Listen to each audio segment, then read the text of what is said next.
Oh, oh, there we go. Hey, hi, hello, good evening, and welcome to the middle of the week. I hope has been treating you well so far. As for me, definitely this week has been a lot more easygoing than last week was. Largely on the fact that I didn't have like any sort of big deal thing coming along. It's just routine work stuff, which is fine, right? After last week's craziness, it's nice to kind of get back into the swing of things, right?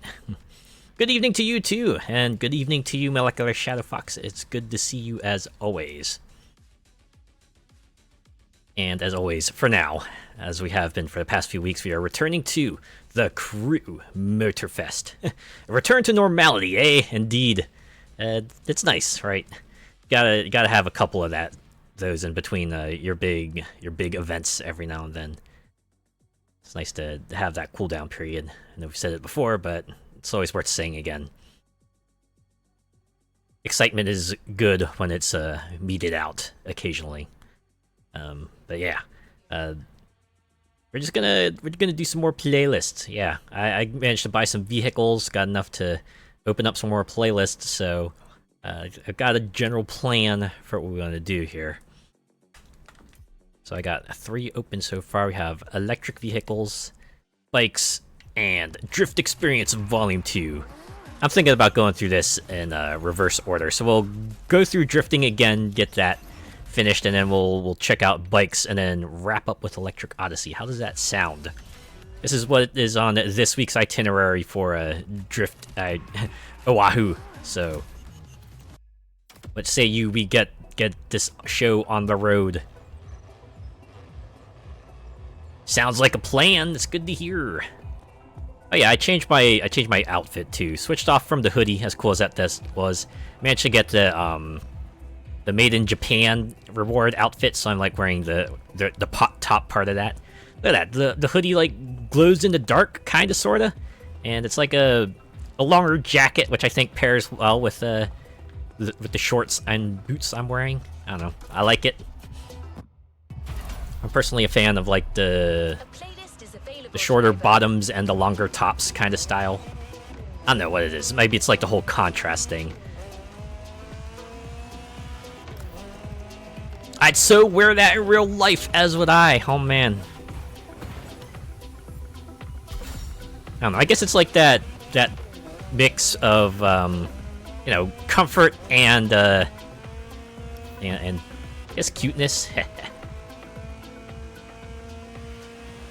I'm a sucker for a nice hoodie. Oh yeah, and that was a pretty nice hoodie. Give him that. It was a really nice hoodie. Reminds me of the outfit of Bridget from Guilty Gear Strive. Yeah, got like the really huge hoodie, and then the really short skirt with the shoes and everything, and it was a really cute outfit. It's like something I would maybe not just cosplay, but actually wear as like a regular outfit. I think it works well on both levels, right?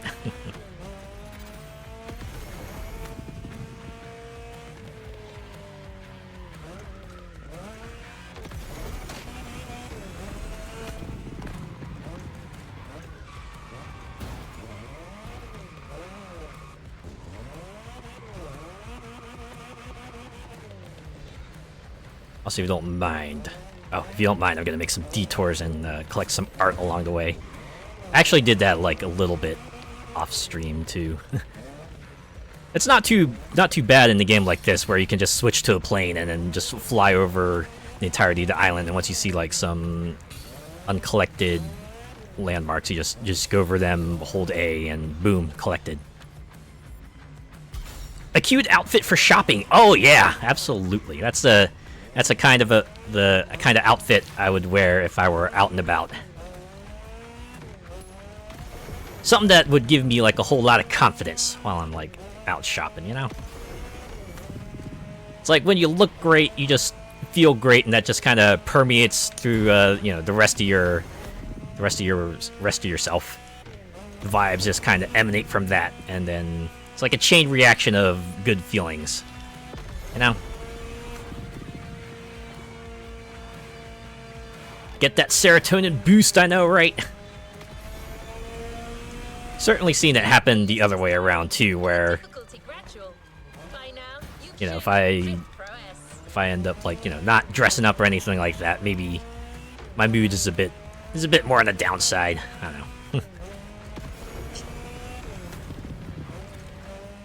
I guess it could work both ways. Sometimes you don't feel like dressing up because you're feeling a little melancholic, and sometimes you're feeling a little melancholic, so you don't really put in much effort to what you're wearing. But yeah, on the other hand, when you know you look good, it's like, Like if you catch yourself in a shop window reflection and you're like, ooh, I look good, oh my god. I've actually done that. Now when I'm just like out and dressed up and everything, I just like walk by a giant display window, I just take a glance to the side, right? And just see myself walking, my cute outfit, just to try to give myself an air of confidence, and I'm like, yeah. So this is how everyone else sees me. It's nice. Certainly do enjoy that. It's even better if you get like the occasional person who walks by and goes, wow, I like your outfit, or you look cute, or boy, I really like you know, that article of clothing you're wearing.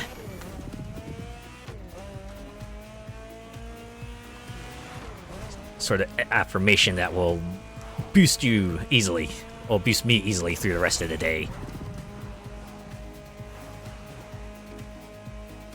That's why I like doing what I do.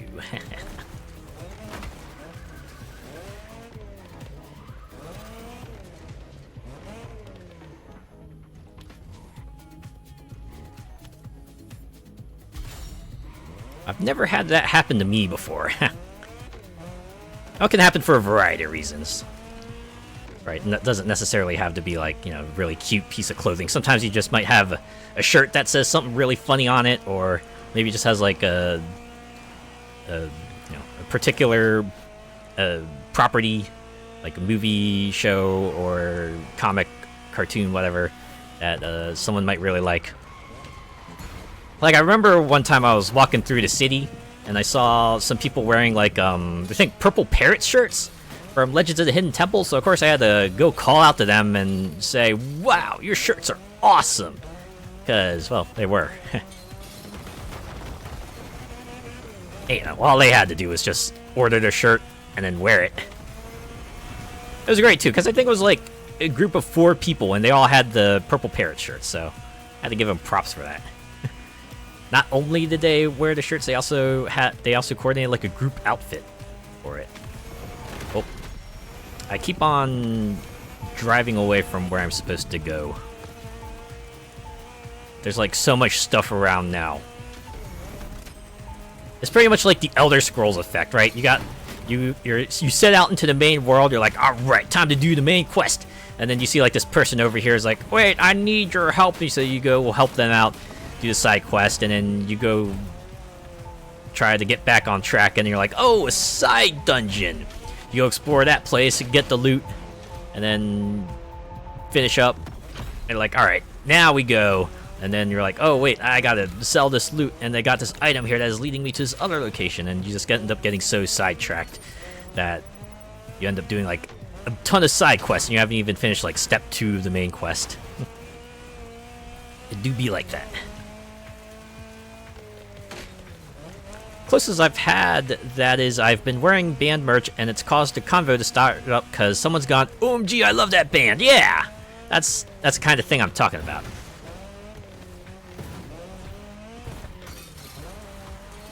Right, sometimes it's not like about the item itself, it could be what's on the article of clothing. I already know if like the article of clothing is a reference in its own self. Like, say, for example, if you were wearing, like, a Bridget hoodie or something like that, and someone goes, oh, man, I love Bridget from Guilty Gear Strive. She's my favorite character. That kind of stuff is cool.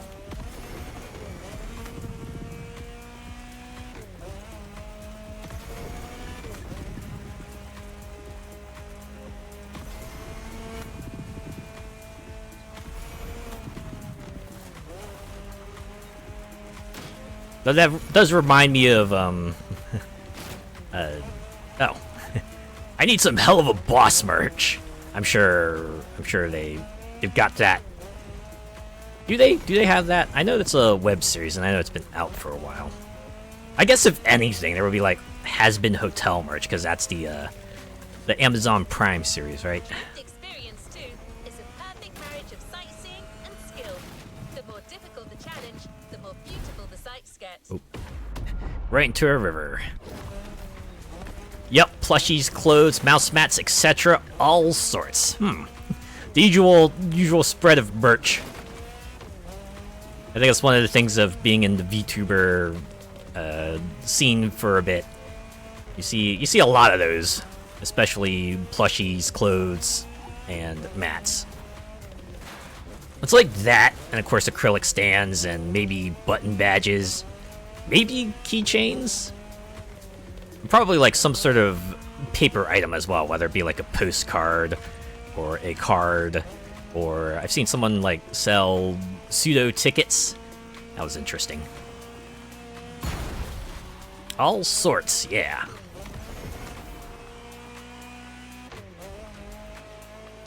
What's the most unique piece of merch you've seen, like, from anything? I think my favorite kind of merch is ones where they like maybe replicate an item that you might see in the the show or the game. Like I remember a long time ago, like with Infamous, right? You have a replica of Cole's shoulder bag, or like say Sailor Moon. You might have a replica wand and a replica little magical trinket transformer, replica tiara, things like that. I guess you could call it like cosplay merch, really. Also, here it is, Drift Experience Volume 2 video. Experience the exuberance. Oh man, they really went through the thesaurus for that one. One more time. Ooh, that fire. Fire, yeah. More drift. Gonna have like more mountains, more smoke, more curves. More sights. More challenge. More experience. More money. And of course, another car once you get to the end of the whole thing.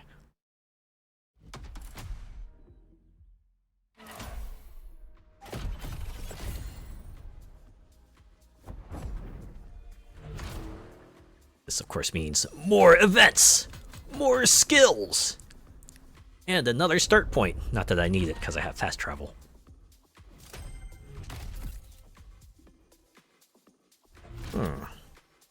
See, looks like seven events? Huh. Fewer than average, I've noticed, but yeah, it works. Another activity awaits. Yes, it does, because I just opened it up. If you ever saw Big Bang Theory, I always liked the Game of Thrones sword they had on the wall of the apartment with that mounting plaque. Ah. I think I might have caught that. Then again, knowing the kind of show Big Bang Theory is, it's like, yeah, they would have something like that there. It's like how, is it Colbert would have like the Captain America shield, and I think one of the swords from Lord of the Rings just like stuck on a shelf off to the side. The reactive powertrains and slick handling of the Toyota make it the perfect fit for apexes. I swear that car just came out of nowhere.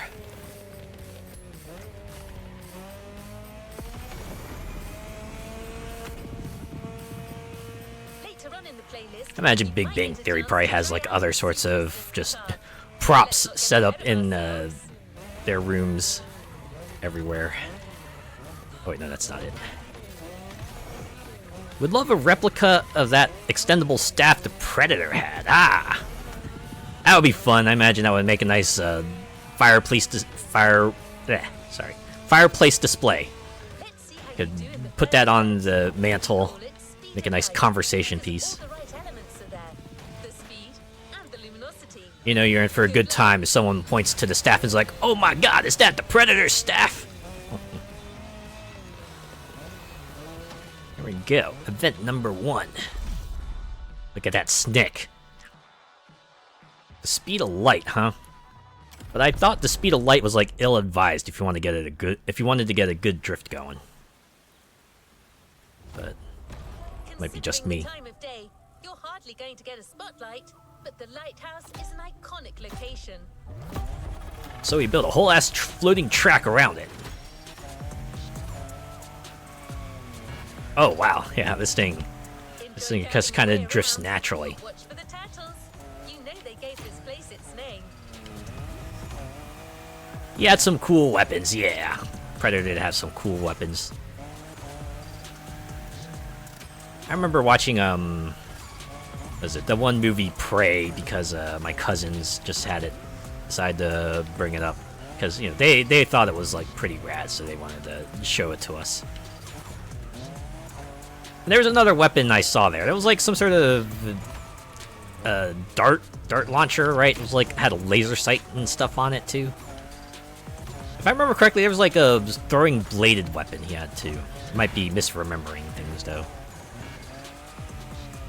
It reminded me of the wing stick from Rage, if you remember that, if that's comparable.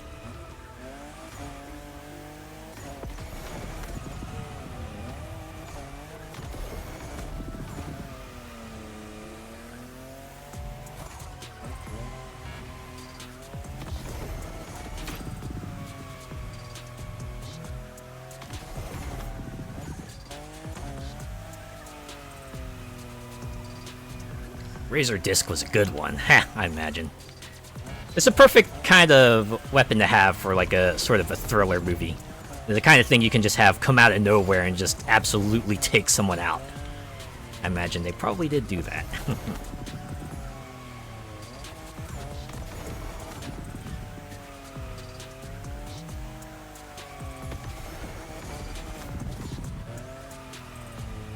I guess I kind of dig the concept too. It's just an alien who hunts for sport, the most dangerous game.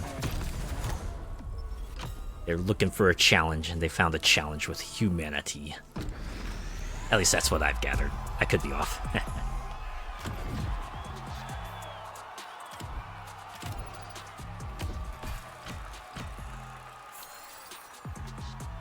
In any case, that is one down. You can see the Cyrax inspiration with that plasma net. I realized he had nets too, but that makes sense. The kind of thing that would really build up the tension, right? You just capture a guy in the net and just have him screaming for dear life as the Predator slowly walks up to them and then, you know, eviscerates them.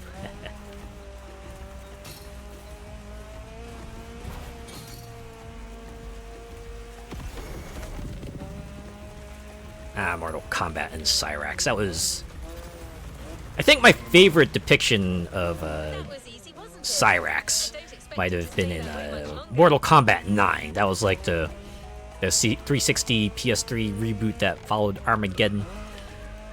Because they specifically had like two versions of Cyrax, right? They had like cyborg Cyrax that everyone knows and loves, and they also had like humanoid Cyrax. And I think the best part was that they actually changed the animations, you know, in accordance to like the kind of to like what form they had.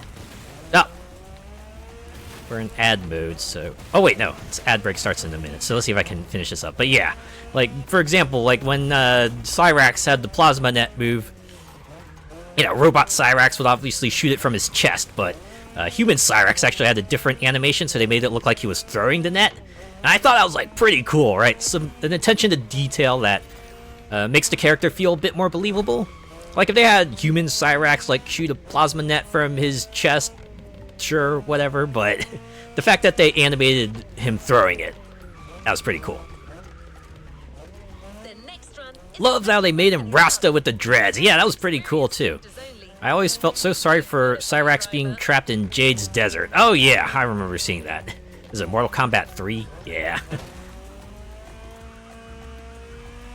Also a little disappointed that in the reboot universe, Cyrax was only fully in 9, right? They kind of sort of had him in Triborg as Triborg for like Mortal Kombat 10, but past that was like, I forget he was in like Mortal Kombat 1, or if he was just like a bit character like some others were.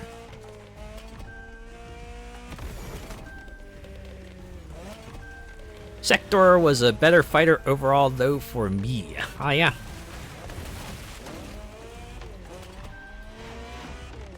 I think my main in Mortal Kombat was, like, Katana.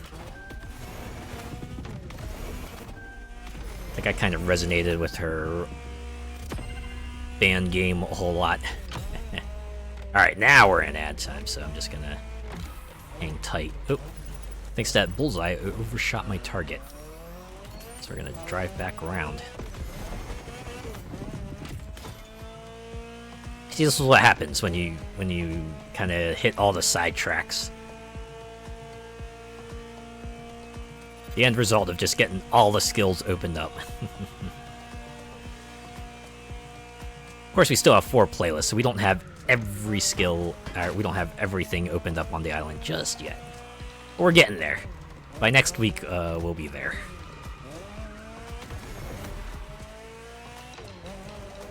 I really am curious, though, if they'll have, like, a grand finale playlist or something. They're just, having that hiding somewhere in the background. I kind of sort of hope so. I like it when driving games have a conclusion. Even if it is, like, a real quick and dirty conclusion, at least have it end somewhere. Don't be like Forza Horizon 4. That's all I'm asking.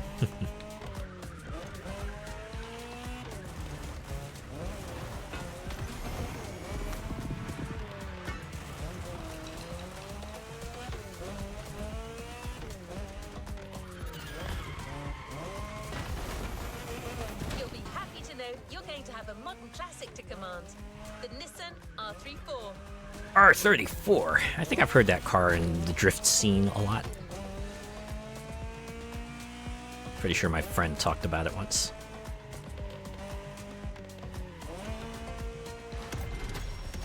Scorpion and Sub-Zero were my go-to in the 2D games once MK Trilogy rolled around Shao Kahn with his mighty sledgehammer. I think in Deception, Shao Kahn was actually my main. And he was only playable in the GameCube game, so I guess that let you know which version I played. The way she said R34 SMH. But this drifting legend is everyone's favorite, and a movie star to boot. A movie star, you say?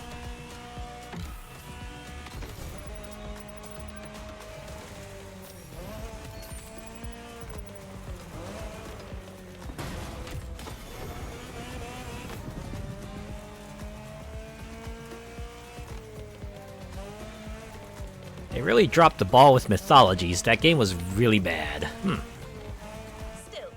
no reason to be gentle. I think I remember seeing someone play it.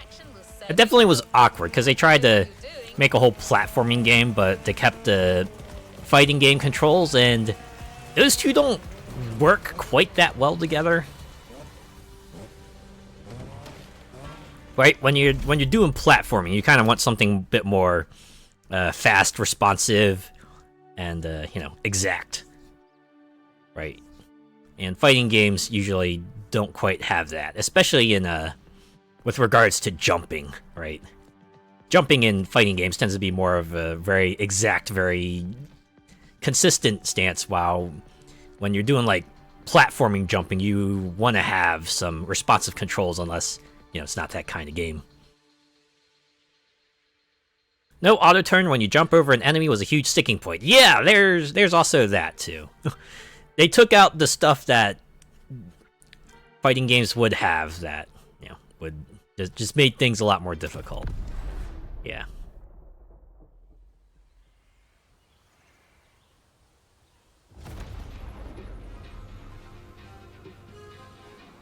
It's like when you fast forward all the way to Street Fighter 6 World Tour mode.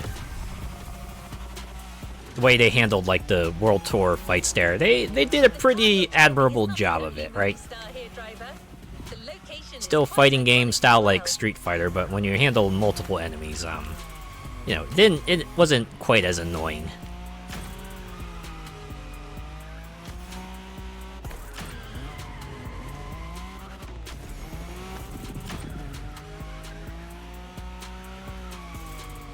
They don't give you a lot of time to continue your combo, do they?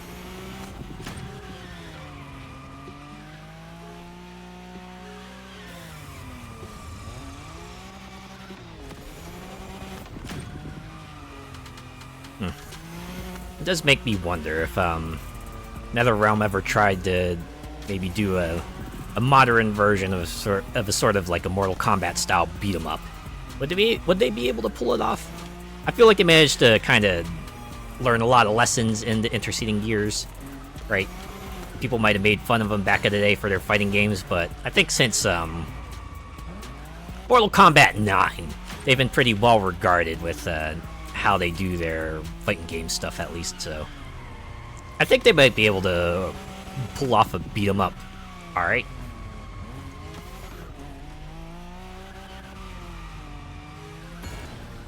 Especially if they just, like, you know, borrow a page from Street Fighter 6. Make it similar to that. They might have something good on their hands.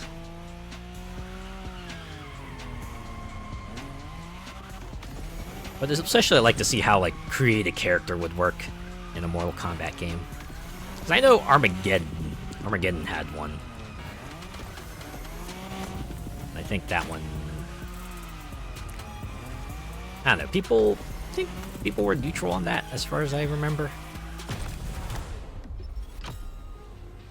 They really nailed the Mortal Kombat story. The mythological enemies and all that was a game changer. Yeah. I think 9 stories especially was the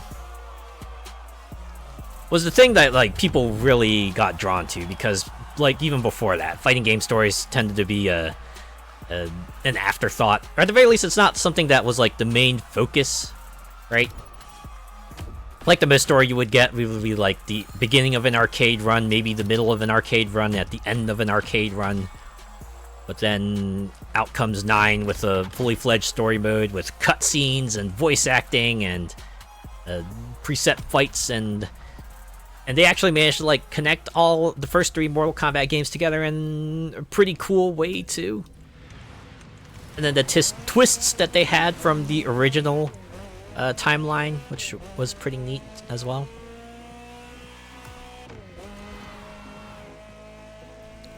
If they bring that back, why not have create a fatality? Ooh, that would be interesting. Or if not create a fatality, at very least let people just have their pick of fatalities from everyone. Right? It's like, oh, hey, you wanna do, like, Johnny Cage's fatalities? Yeah, just pick them from the list. Or, like, you wanna do, I don't know, Kenshi's fatalities? Just pick them from the list. One reason that I like the King of Fighters series, a big overarching story that's still going. Oh yeah, King of Fighters does have a big old connecting narrative as well.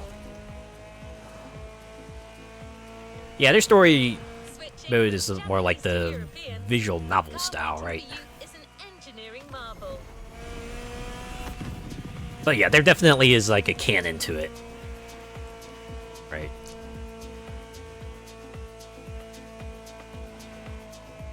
It does have a Japanese counterpart, the Toyota Supra. Have you guessed it yet, driver? There's a reason why, you know, they have different arcs represented through games. It's actually pretty crazy.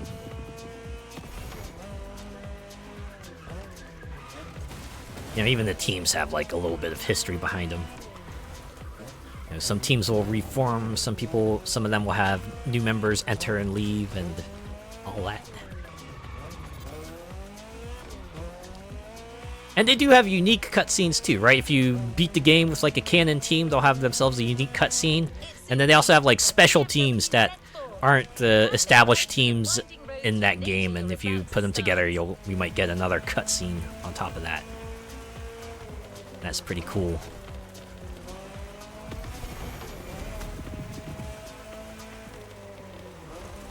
A lot of red here, man. Certainly given this mountain a nice view, that's for sure. Oh man, is that art? Well, apparently I already got it, so don't have to worry about that.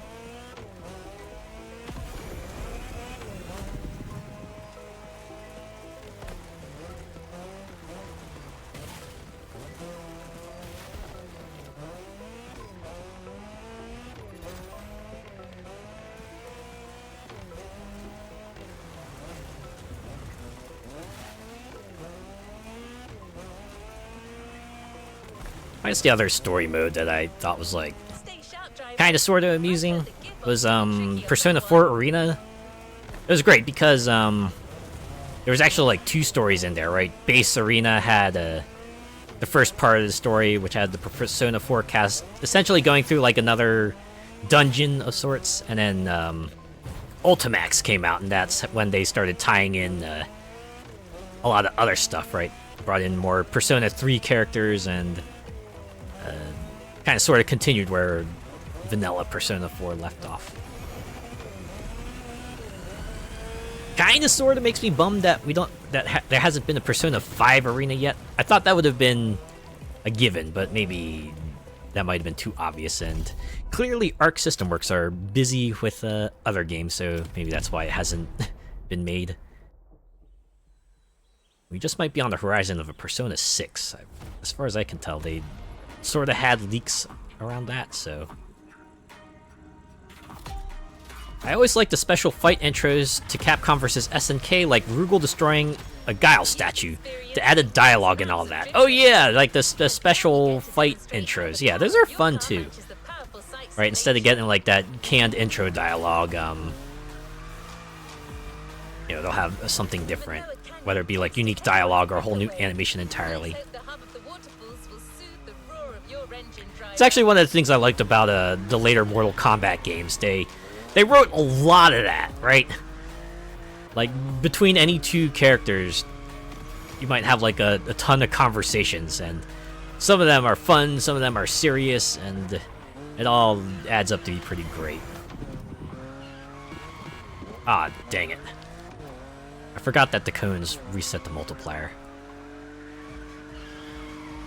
Or Cassie, yeah.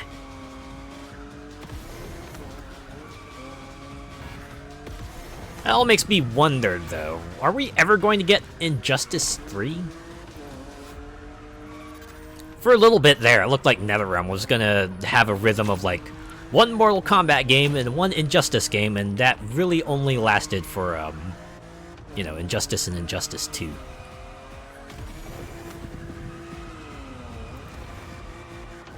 I mean, I know WB is, like, being a butt right now, but... Man, I was really looking forward to, like, a 3rd iteration of superhero fighting. Because Injustice 1 was, like, pretty good, and I did enjoy Injustice 2. With all their crazy crossovers they had, and I was looking forward to seeing, like, who they could add in for Injustice 3, but... alas.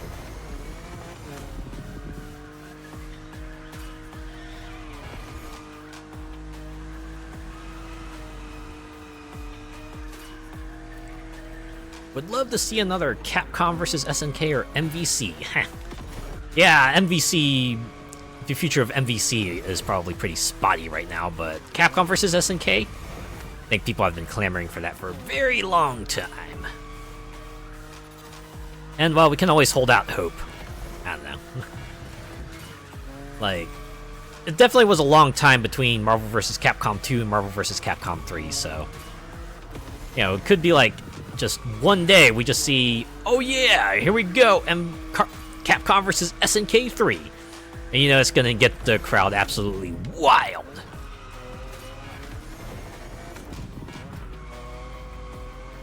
Both have more than enough new characters to add. Absolutely, 100%. That would be my one hope, right? If they do make a Capcom vs. SNK 3, just pull from the wide world of their properties, right? Obviously, give us a bunch of Street Fighter and, you know, King of Fighters characters, but everyone loves the good esoteric pick, right? something along the lines of like Beautiful Joe, Amaterasu, Arthur, or Mars People, or yeah, you know, so along those lines. Give us those folks.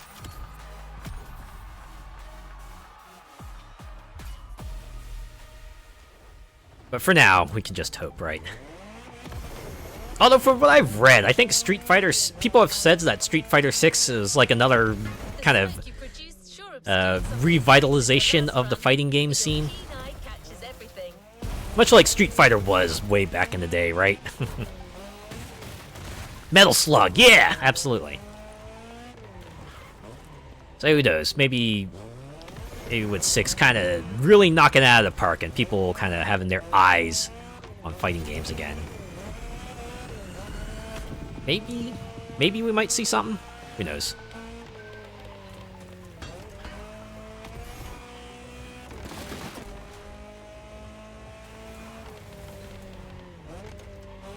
Probably is a gap to be filled since, you know, Marvel vs. Capcom is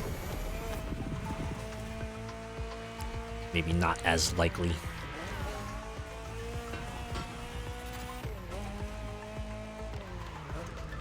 For me, a great mix-up would be Darkstalkers versus Killer Instinct. Ah, that would be a pretty good fit. Although I wonder how the gameplay would work, because I know the two games' fighting systems are pretty different. Then again, so is Tekken vs. Street Fighter, and they made that work out.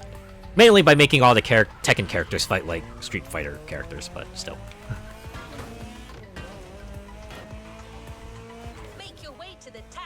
I guess we could see something like Darkstalkers versus Killer Instinct, which everyone plays like Darkstalkers, and then Killer Instinct versus Darkstalkers, where everyone plays like Killer Instinct. That'd be pretty neat. Talbane versus Saberwolf is a given. And also given, the kind of trend for fighting games to have, like, crossover characters, maybe not, like, necessarily a crossover franchise, it could be possible, right? If they ever make, like, another Killer Instinct game, we might see a Darkstalkers guest star in it. Alright, it's like how Tekken 7 had you know, Akuma, Noctis, Negan, bunch of other folks, and Soul Calibur since the second game, Grand Blue Fantasy versus Rising with 2B, and Killer Instinct with Rash, Rom, and Arbiter.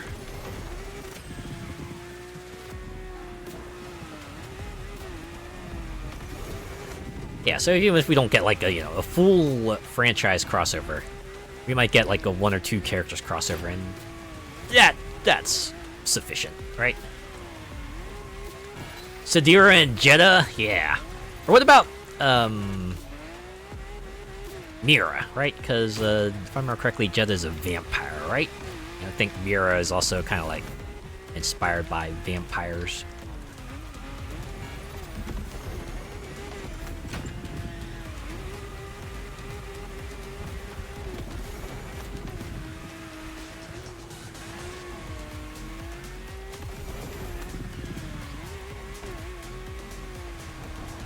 With regards to Killer Instinct, one thing I always see is people just wondering, are they ever gonna bring that back? I know they had the 10th anniversary update of the 2013 game, but I think people want to see another one come out. I think it's largely because, you know, everyone remembers the 2013 game fondly, partially for being surprisingly good as it was, and I guess just having all those new characters. Not to mention, Killer Instinct came out for the Xbox One, and now we're on like the Series X and S, so, you know, it's the next platform, and it will be a pretty good opportunity to introduce new Killer Instinct. It does make me wonder what they could do to kind of switch things up to make it distinct enough from, you know, Killer Instinct 2013, but I'm sure they'll figure something out if they have something in the works, right? One Darkstalkers character that doesn't get enough love is QB, She's such a unique one, an Anthro B girl. Oh. That is pretty interesting, right? Kind of fills up the insect character slot as well. Yeah, that would be pretty neat. That would be something you would pick for like an out there pick. Right? Just introducing QB! You'll probably get people asking, where's BB Hood? Where's Hizenko?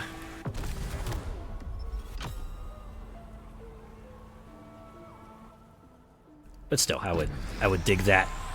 I would dig that if QB were chosen for a crossover fighter.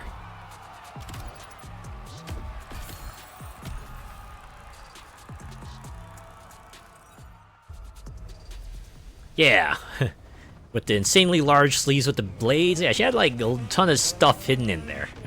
I remember playing as her in Marvel vs. Capcom 3. The first time she just like tossed out giant metal spike balls, I'm like, whoa! Just like every trick hidden up her sleeve, huh? Like literally.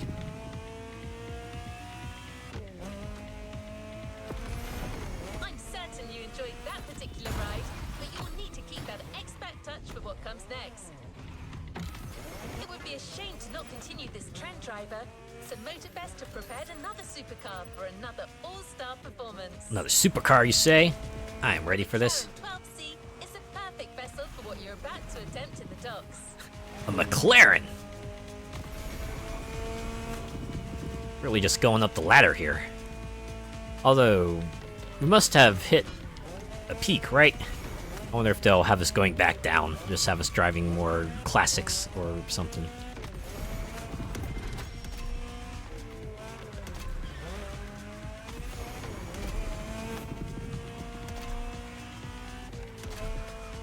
Once again, I'm going to completely sail by my destination, but it's a slalom skill that needs completing here. It's a pretty long one, man.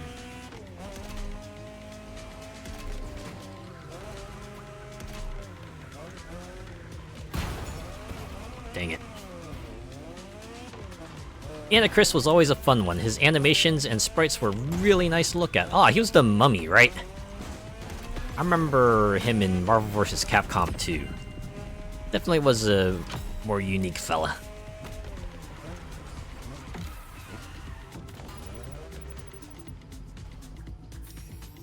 I think what bums me out about Darkstalkers was they had that Darkstalkers collection come out like a while ago, and everyone was pretty excited.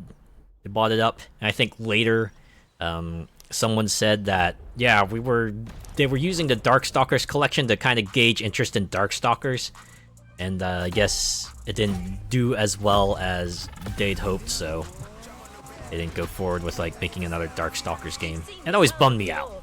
But I'm sure the sights of those majestic ships never get old. You know, there's always someone who's a fan of that one particular property who wants to see it come back. And when you see it get a chance and then it kind of doesn't, can be a bummer.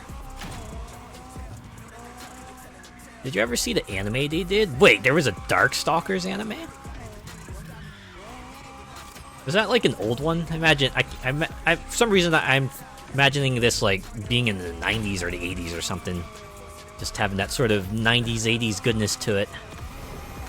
6-part series. Ah, okay. So it's like one of those OVA types. Those are always fun.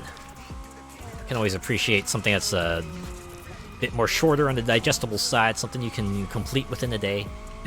That is assuming that the 6 parts were, you know, not more than an hour each.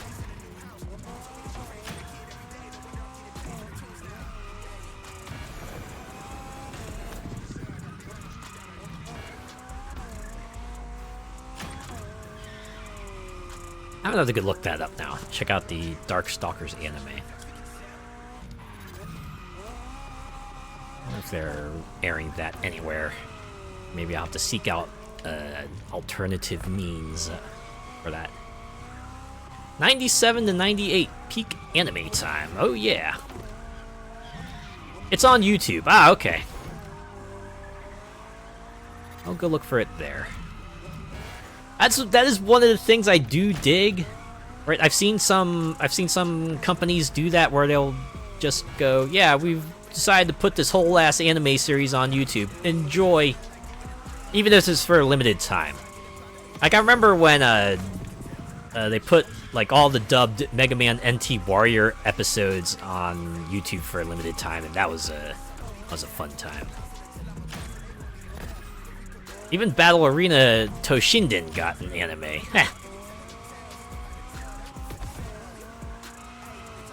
So I guess history kind of repeats, huh? Like the most unexpected properties will receive an adaptation.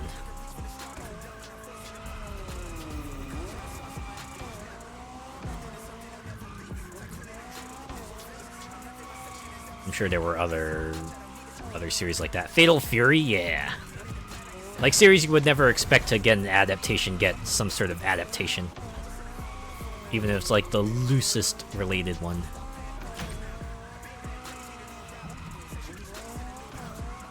Ah well. Can always be happy that they just showed up at all. Ooh, 90,000 points. And again, I had like a lot of time to build up that much score, so. Would have loved a Bloody Roar anime. If only.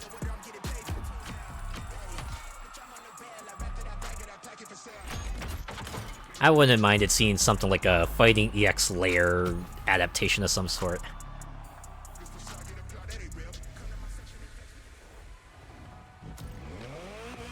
So they put out that one game like a couple years back, and sadly they haven't done much since then. It was like pretty cool too, because they managed to put in all those characters you remember from like the Street Fighter EX series. All their original characters that they had there.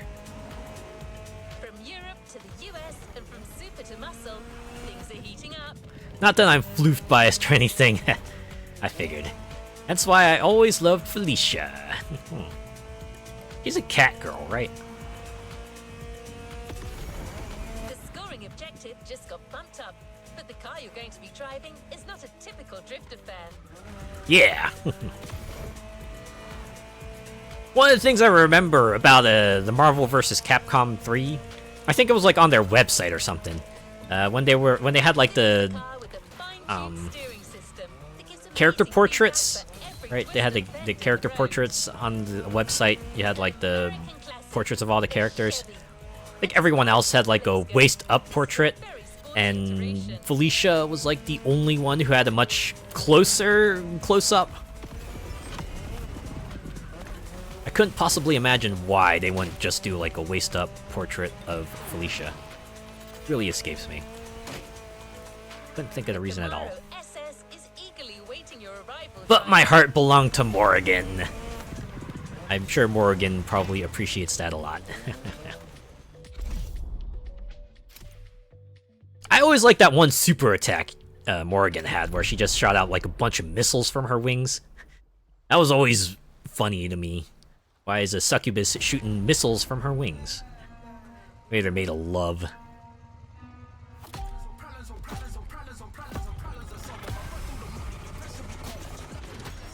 Oh, the Soul Eraser! Ah! I figured there was a canon to it.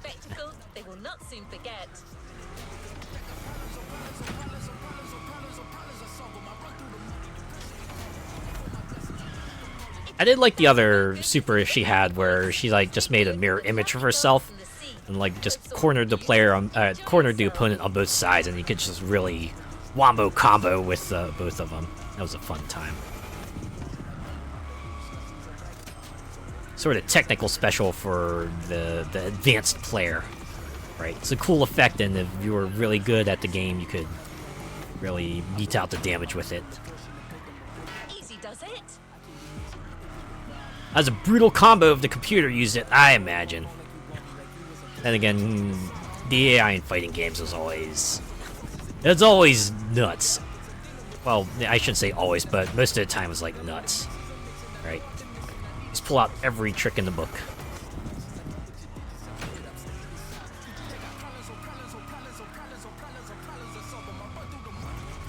I do remember reading about fighting game AIs in older games. That would just be able to, you know, read your inputs and just give the perfect response no matter what. So those kinds of fights just boil down to finding the way to cheese the fight and then repeating that strategy over and over and hoping you don't slip up at some point. That was certainly me when I tried to defeat like the bonus fights in Soul Calibur. I would just go on the game facts and go and see, alright, so if you're playing as this character, this is the move you want to be using over and over again, because this is what the AI is most vulnerable to.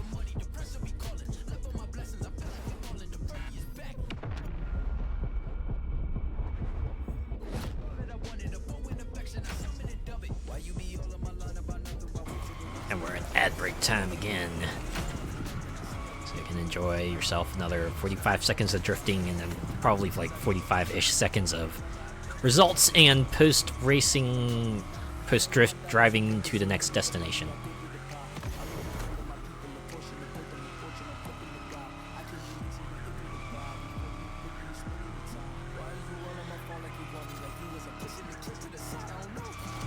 Steady wins the race. Definitely not slow, though. Well, you do want to be going slow, but not so slow that, you know, you're just crawling along.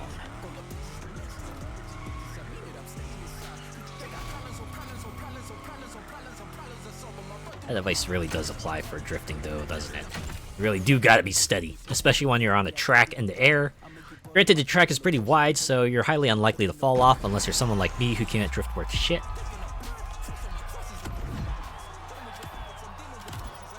If you're a better player, probably would have had like half a mil there. A cool half a mil.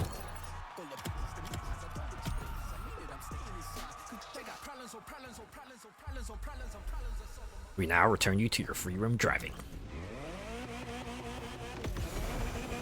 Oh, I'm getting loot sent to the mailbox.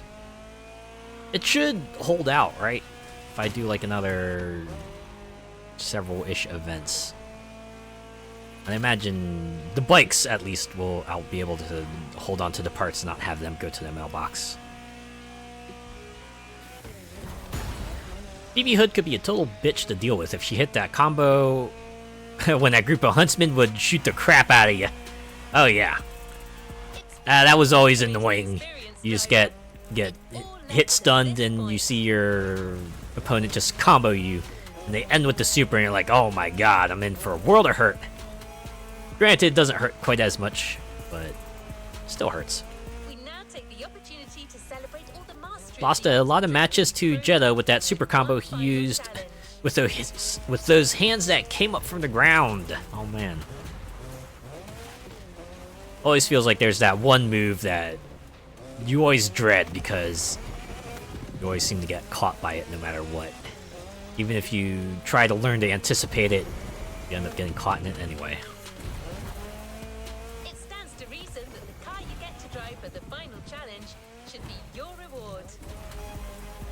Oh yeah? So what kind of car will we be driving? Probably like some junker, isn't it? It's like Bison with the Psycho Crusher. Oh yeah.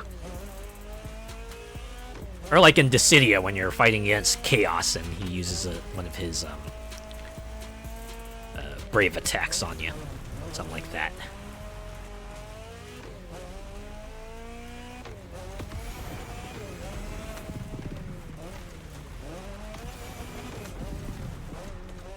Guess that could be a thing that happens in RPGs too, right? There's always that one attack, you know, it's gonna put your party into a world of hurt, and you're just gonna be spending several turns afterwards trying to recover from it, hoping that you have enough time before your enemy does their next attack.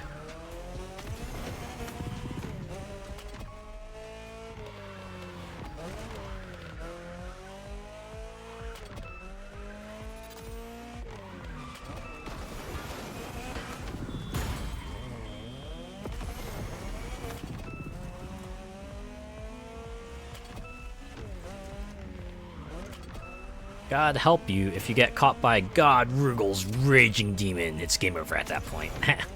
There's always the one, isn't there? Well, That Mazda allows for astounding feel. It's the perfect drift machine for you to take on this last hurdle.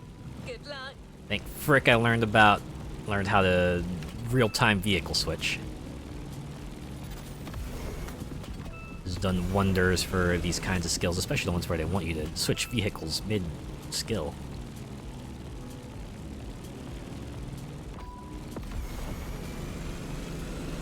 But yeah, what other attacks were there? Dr. Doom's photon array, yeah. Or his hidden missiles. Or I was gonna say, like, Goro's big stomp. That was always annoying. You see him fly up in the air, and you just know a split second later he's gonna come down, landing down on you, so... You gotta get away. You just gotta get away as fast as you can, or block it, if you can.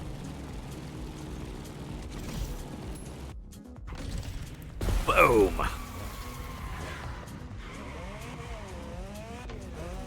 Let's finish off with some smoke in the eye.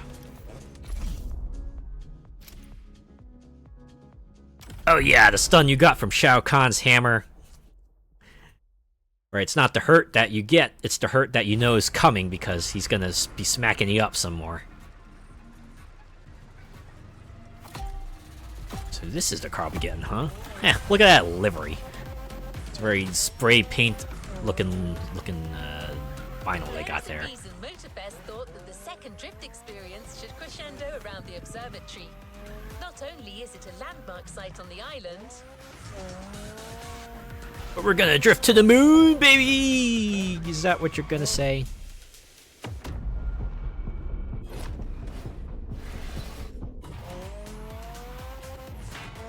but you also have a striking view of the volcanoes.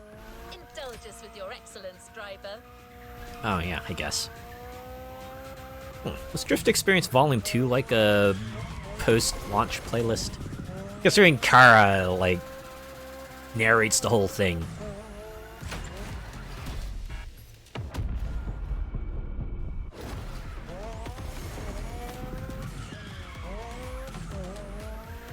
Three times hammer shots, shoulder charge, helmet shot, and foot to the face. I win. That was my other favorite part of Shao Kahn. The fact that he just announces the whole tournament himself. It's great too, because, you know, when you're fighting anyone else, he does the standard, you know, this person wins, Cyrax wins, Liu Kang wins, etc.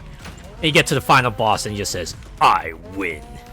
Really, he kind of sets the mood in, just like, oh man. Really just handed it to you, didn't he? That being said, I did like that he had the one weakness in battle where he just couldn't resist but just taunt mid-fight. Right, he'll just like randomly point at you and go, yeah, it's official, you suck. That was funny. That was almost like your moment to kind of jump in and kick him in the face or something. Which is something you might want to do anyway to anyone who taunts you. Oh, shouldn't have tried to slip around like that. What am I thinking?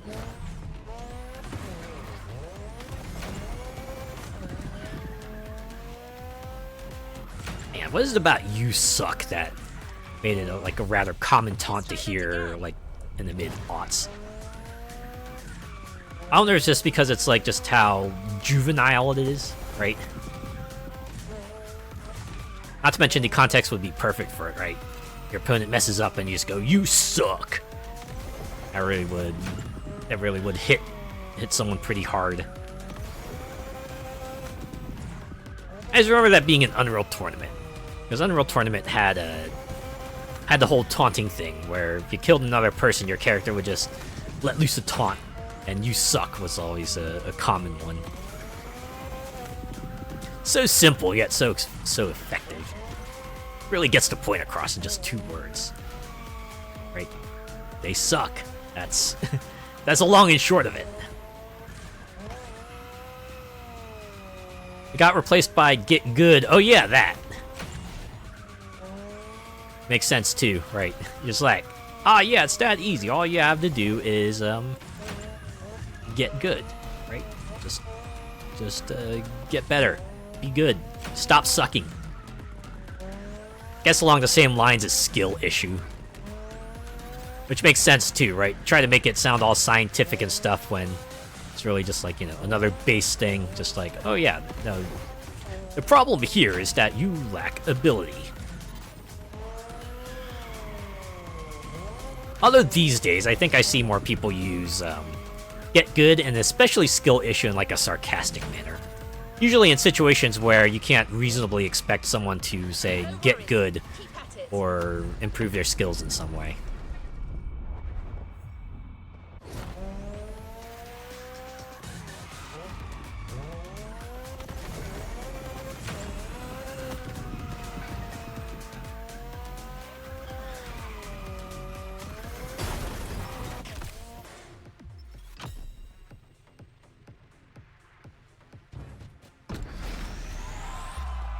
Another thing that might be like a skill issue, something that might not be able to be improved via skill issue or getting good. I heard that YouTube is changing its layout.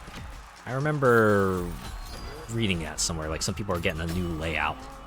And like with any sort of layout change on any site, there are a lot of people who go, man, the current one we had was good enough already. Why'd you change it? To an extent, I can kind of agree. But I feel like I've seen enough of these changes that I'm kind of familiar with the cycle already, right? It's like, you know, people will decry the changes, they want the old one back, and then over time, people just kind of forget about it, they get used to it, and stay quiet until the next layout change rolls around, and then we'll see it happen again. I've seen it happen on Facebook, I've seen it happen on Twitter, I've seen it happen on Discord. I've seen it happen on like a bunch of other sites as well. I got one earlier, yeah. I don't like the comments down the right side. I've seen people say they're not fans of that. Although I've seen some other people say that they actually enjoy that. Then again, they tend to be like the kinds of people who enjoy reading comments to begin with. I know some people are like, don't ever read comments, and to an extent I would agree with them, but for those who do enjoy the comments, if it's not broke, don't fix it. Yeah, that's a philosophy I can get behind. Right, don't do change for the sake of change, but unfortunately, the meta these days tends to be if you're not constantly changing something, then what's the point? Sadly. Right, you think people would be able to like reach a happy medium and kind of be satisfied with that, but unfortunately it's always like some sort of race to be had, some sort of newer target to reach. Mostly by people who don't understand why maybe sometimes just resting, sitting comfy with what you got might be a good thing, right? The desire for growth, over and over. Even after the point where such growth targets might be impossible to achieve for a variety of reasons. That's why we also see like a cycle of companies kind of, you know, starting up, getting big, getting too big for their own good, and then slowly kind of eroding everything that made them good in the first place. And you see like new companies and websites kind of pop up that have all the stuff people loved about the old site, and then everyone migrates over there. But eventually that new site will grow to a point where maybe changes will happen that people don't like, and the cycle will begin anew. It's like with Twitter.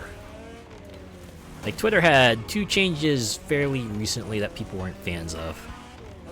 First was that they finally changed all the URLs to start pointing to x.com, which still, fuck that name. It's dumb, it's stupid, it's just juvenile, I hate it. I'm gonna keep on calling it Twitter till the end of time. In fact, I was like reading a rumor where they're gonna remove the likes page as well. Just like, why? Like, one of the reasons people like Twitter is because they can see what their favorite people are liking. And if you remove that, then kind of removing a lot of what people like about Twitter to begin with. It's hard not to scroll down and read. There's always that first comment. I'm like, grow up, act your age, not your shoe size. Yeah, that first stuff kind of annoys me as well. It's like, there's no benefit to it. Same, it's Twitter and that's that. Yeah, it's such an iconic name. It's like the guy who bought it up has no idea why people love it so much. Then again, you know, the type of audience he's pandering to also has a very warped idea of what they use Twitter for. Specifically why they removed the likes page, right? Or they're going to.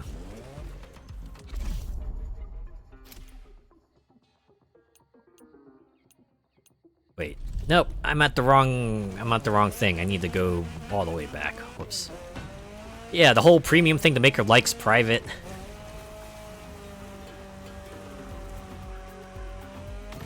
It's like, they already have that. Why would you just like remove it entirely? But we know why they would do that. So that you know, all his cronies can go like all the problematic posts and not get rightfully blasted by it.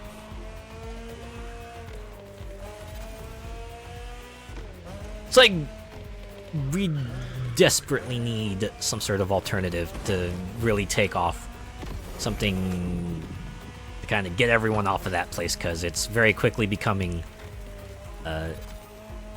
inhospitable for anyone except those who might, you know, kiss the toes of the person in charge.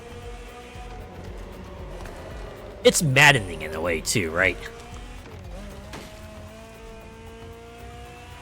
It's like a perfect example of what happens when we let one guy have all the power. And he can do like whatever the fuck he wants. Doesn't matter how much anyone else might protest. He has the keys. And it doesn't matter how much everyone else might cry about it. He just do whatever the heck he wants. And there's not a damn thing we can do about it. And it sucks. I only use it to keep up with floofs I watch, yeah. I try to keep mine like related to VTuber things, and I think I've managed it so far, but I fear that eventually something's going to change that will make that impossible, and yeah. It's toxic, yeah, it can be. Unfortunately, if you get like mixed up in the wrong things, then Twitter becomes a pretty untenable place, but again, this is why I really hope that something eventually takes off. I don't know. I know, was it that Meta attempted Threads, and people were kind of on that for a bit, but that really died off. And then there's also Blue Sky. I actually made an account on there, and I've been trying to kind of keep up with that. New playlist ahead. Let's go. So far, I'm doing all right with it, but I mean, it's not too hard. All I have to do is just, like, you know, post the thing I'm thinking about on Blue Sky on the same time as I do Twitter, so. Oh. Well, I don't want to do Electric Odyssey next. I actually have something else in mind. I want to do bikes. I want to end with electric cars. So let's get that here. There we go. Bike lovers! There's the other vehicle type. I have at least one playlist dedicated to it. But yeah. Absolute bummer. I think I remember someone saying, I was like, yeah, it was great when they managed to force the guy to buy the site, right? Learn the consequences of his actions, but then we also got, like, further consequences of it. And it is not panning out. Oh.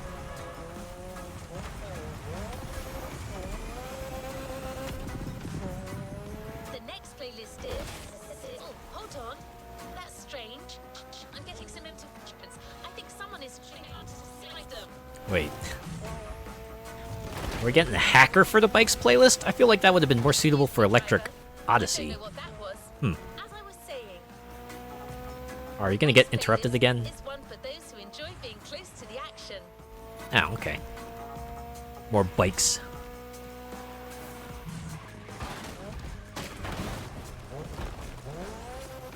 Yeah, you got butthurt, so all these new rules came in. This is a chance to feel the wind on your face and show us your moves. Street race, motocross, you name it.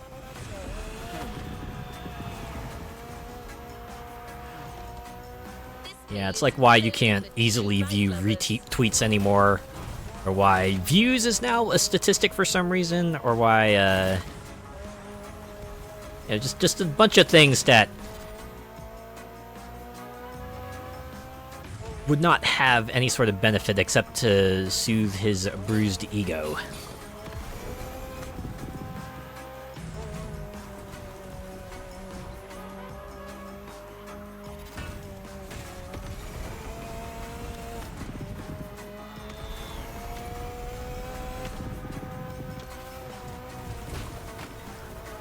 I can't even access the site on Microsoft Edge. I have to use Firefox. Oh yeah, there's the whole... Now you have to have an account to actually see any tweets at all.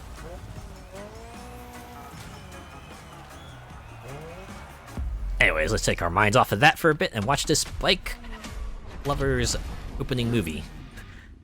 Wow, kind of looks like a tail. It's like a combination shark gills and tiger tail. I'm pretty sure I've heard... Oh, no, this is still a Crew original song, okay. I thought this was like a radio song or something, but nah. I think they just use a snippet from their OST. It's appropriate, though. The off-road mindset. Yeah, you better have an off-road mindset if you're riding bikes like these. I like how they contrasted that with sharks. Right? I guess bikes are like the sharks of the land vehicles? I don't know, is that what they're going for? A series championship by Motorfest. It's another championship, so... I wonder if that Pierce guy will reappear. Or if this is like his canonical first appearance and we were supposed to do this before the Off-Road Lovers playlist. Wow, I like how all the feats... Most of the feats are situated on the north end of the island.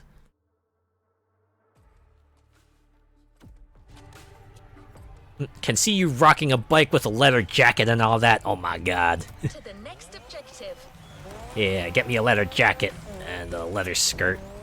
And I'll definitely get that badass look on. Oh, and some knee-high boots too. Can't forget the knee-high boots. And I'll go like full-on hardcore action character on you.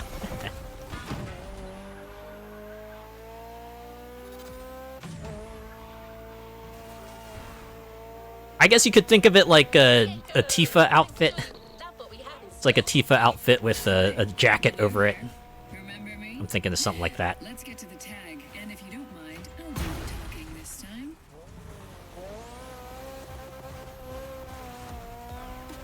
Weird that they would have the You'll be riding bikes for this bike playlist be hijacked. But there is so much more to that. The Motorfest is giving you a taste of 4 distinct... I like how I managed to complete that street racing, speed trap with 0.2 miles per hour. and rally raid. 4 different worlds, same biker culture. We're starting with GP racing. I feel like if they really wanted to stretch this out, they could like make 2 bike playlists and bring themselves a greater focus on like each bike type. Alright. We're starting off with GP. We're gonna be driving a Red Bull bike. Red Bull gives you wheels. That's how the slogan goes, right?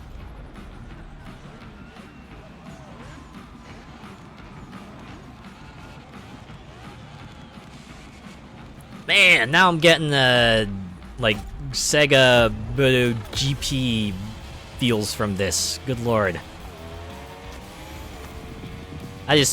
All we really need is just like a timer on the top, and it'll be perfect. Excited yet?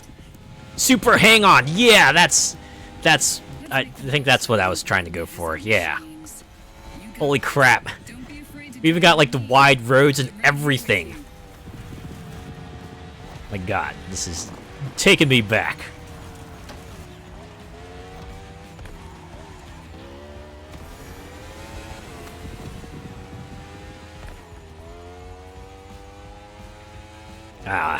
Just remember the arcades, they would have a game like this with a whole ass motorcycle that you could sit on and pretend to be riding a real motorcycle, at least the closest you could get in an arcade cabinet. Yup, so fun. I know, right? This is like one of the things I miss about arcades, right? The cabinets that have like the more immersive experience, whether it be having peripherals or something to really replicate the kind of controls they're going for, or just having that sort of like surround sound booth that you can go in, or like any other degree of gimmick associated with them. Something you can't quite replicate at home unless you get like a really expensive rig. Like, I've definitely seen people have really elaborate setups, especially with driving games or, you know, flight sims or things like that, but, you know, I miss those days where you could walk out to the arcade and just, like, sit on the seat, grab the steering wheel, and go driving. Oh, man.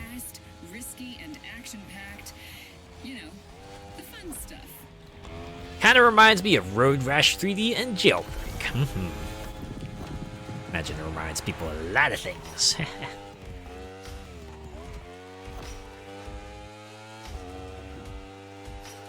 The Red Bull KTM that the team prepped for you is just the power this kind of race needs. Feels good to know you can rely on your steed. Part of me wonders if they, when they picked out this route, they tried to, you know, make it feel sort of like those old games where you're just, like, leaning really far from one side to the other. I guess it wouldn't be that hard, right? Just pick a route that has a lot of turns in it and some really tight turns, and you'll definitely get that sensation easy. But Super Hang-On is the granddad.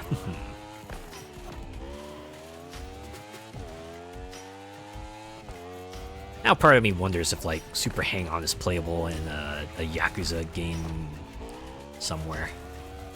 I wouldn't be surprised if it was. Although it might be more likely that they put in an Outrun machine, because Outrun is, like, more memorable and beloved and all that. I hope her knees don't get road rash from all that leaning so close to the road. Well, as long as they don't touch it, right? Or could you just pretend she's wearing, like, transparent knee pads? Something like that, right? So transparent you can't see them. Give me a Hydro Thunder game, please! Oh, man! You are unlocking more core memories. Good lord, I remember seeing that in arcades and just being fascinated by the whole boost system that they had, right? Like, boost pickups on the track and you just run into them. Get more boost. You can just go fast. You can go fast for a long time. Could not begin to imagine my excitement when, on the Xbox 360, they put out, like, a downloadable Hydro Thunder game there. I was like, oh man! Finally, a Hydro Thunder game I can play at home! It was glorious. I forget if that game is backwards compatible. I hope it is, and if it isn't, well, that's a bummer.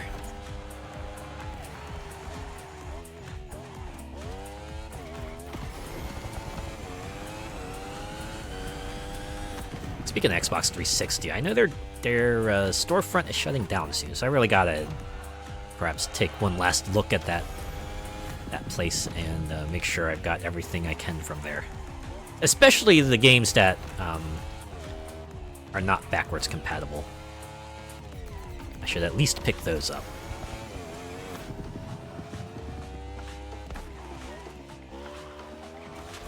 Actually, reminds me of the time when I was fortunate enough to be, you know, like just trawling Wario 64's Twitter account, and I saw they put up a a tweet that was like, "Oh yeah, Dark Void is getting delisted soon, along with Dark Void Zero and like another game." So I went and bought those real quick because thankfully they were on sale. So I have those in my Steam library now, and maybe one day I'll do a playthrough of it.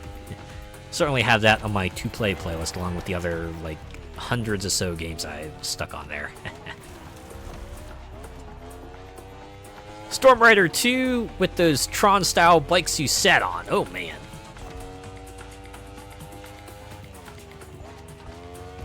It's a lot of stuff that you don't see anymore unless you specifically go to like a retro arcade or maybe a barcade if you got one nearby.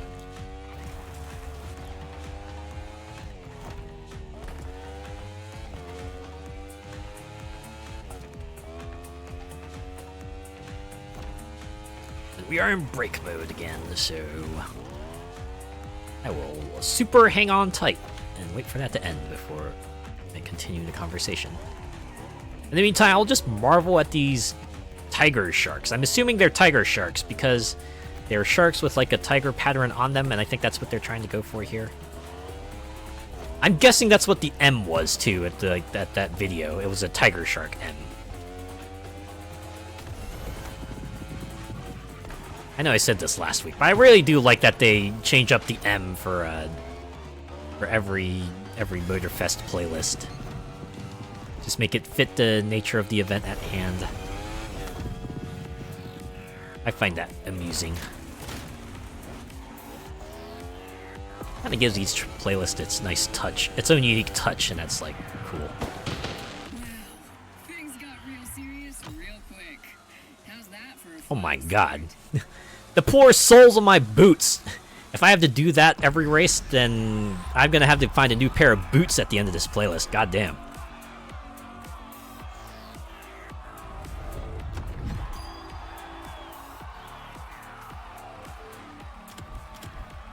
Alright, well, we're off to a good start.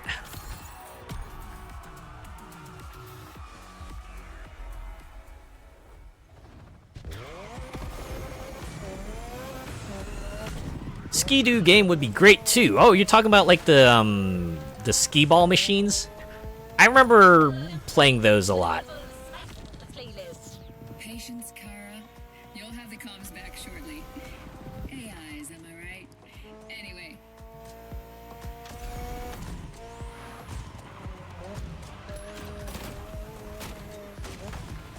Oh, the snowmobile game.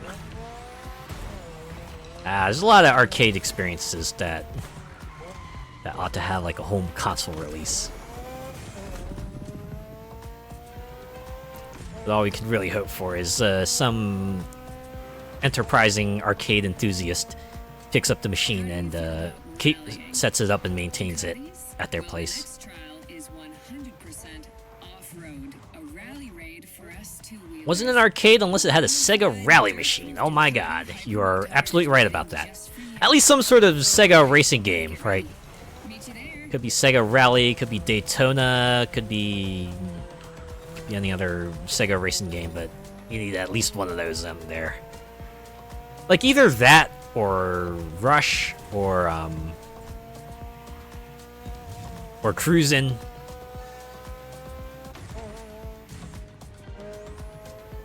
I might want to put on some waterproof tights or pants.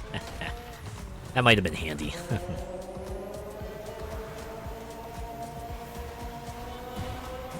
The snowmobile game. Yeah. Sega Rally, Daytona, and Outrun. Yes, the arcade racing trifecta.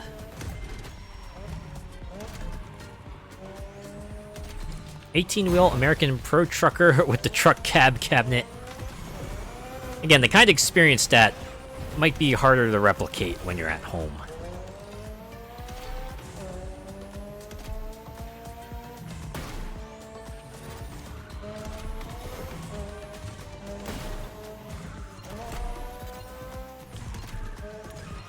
I'm sure there's a lot of people out there though who's made like setups with American Truck Simulator or European Truck Simulator, just made like whole replica truck cabs and play the game in there. probably have fun with that.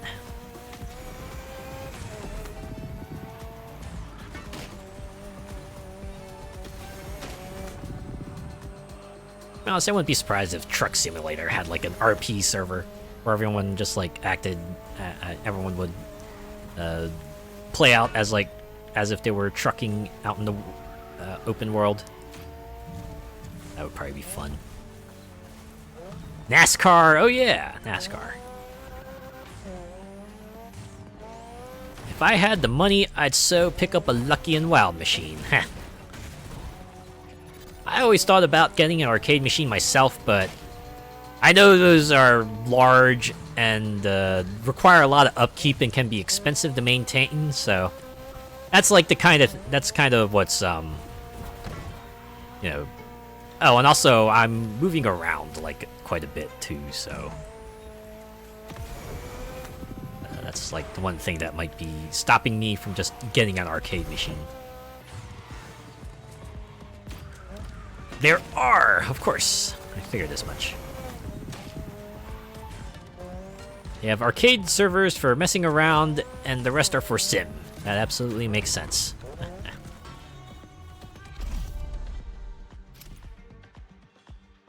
Yeah, I knew a person who had a, like, well, I think it was a 4x4 something arcade machine. It was like the one that had the isometric view, and you were racing like, you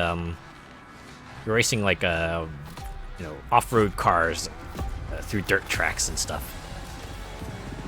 They had that for a little while. And then when they moved, they sold it to someone else. Or flowers in this case. Rally racing is the best, brah. Bruh. I've only ever heard bruh as in a dude kind of context, right? Just like, are you for real? And are you for real context. What more could we ask for? Maybe a nice warm bath afterwards.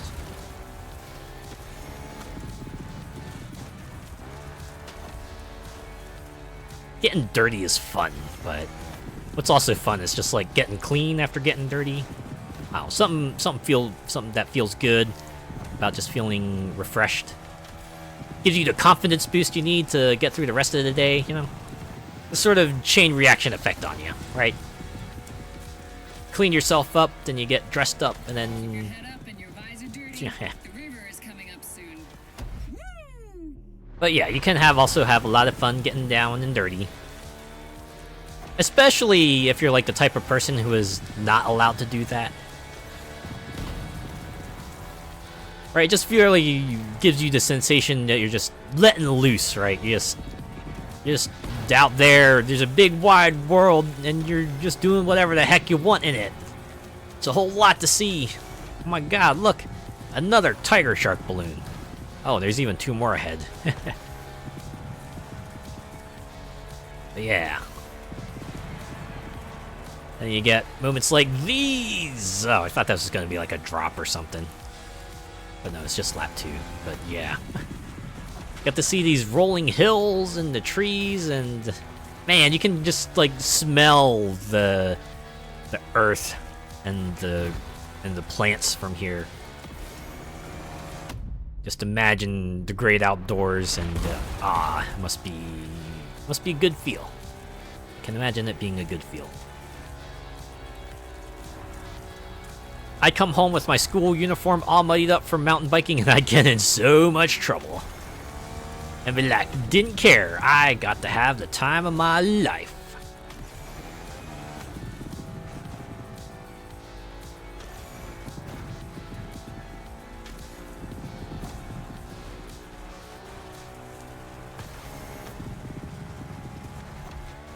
Really testing the suspension there, huh? Nah, I do the same. Let's go! Going is what I've been doing for like the past 1.5 laps.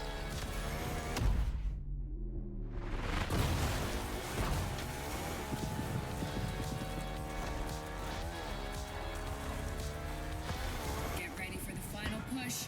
We finish where we started, on the top. Both literally and metaphorically.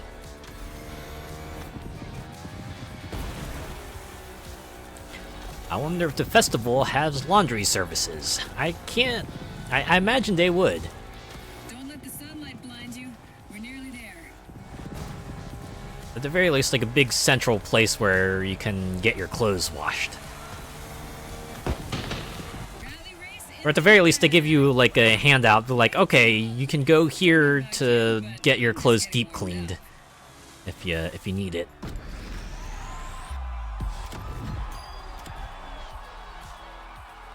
Oh yeah, okay. Probably really apparent, but you do get a bonus point for having the best lap. Makes sense.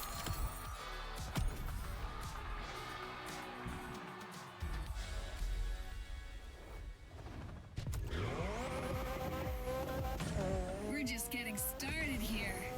Bike lovers is Yeah, we have custom-made about for all of us who know 75% of the event to go. We like to keep things fun and versatile here, and you seem to get this stuff instinctively. As long as it's not like a block of flats every machine taken and having to wait an eternity. Oh my god. This time, the Motorfest is giving you a black beauty. And I'm not talking about the horse. Yeah, I've definitely had my share of experiences in like shared laundry places.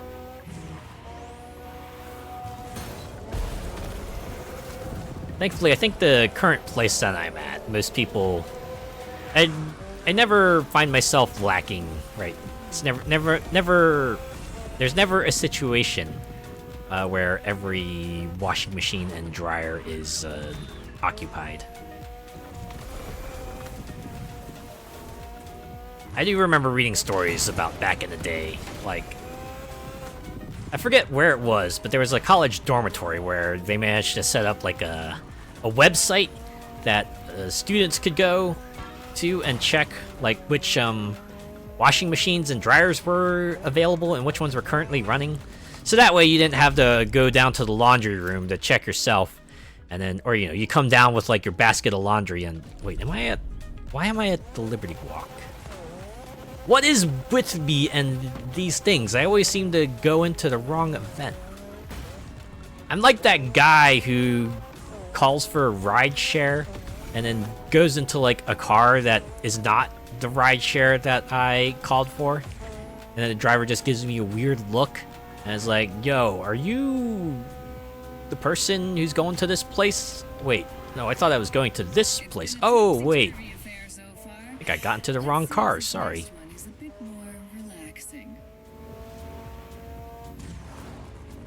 Not got your own in your kitchen. Now, like, yeah, the place I'm currently in, we have like a shared laundry room.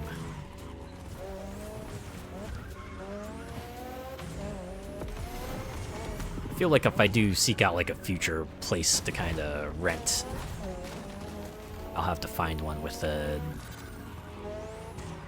in-unit laundry machine, cause that's always convenient to have, right? Don't have to go very far to get my clothes washed. That's always handy.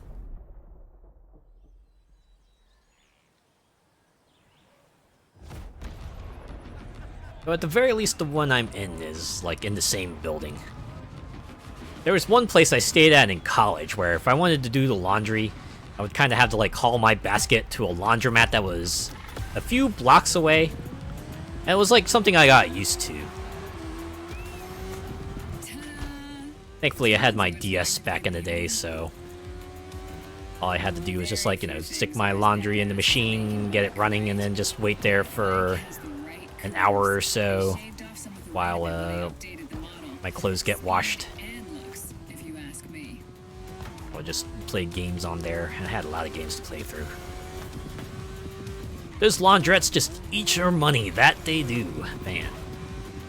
Even back in the day.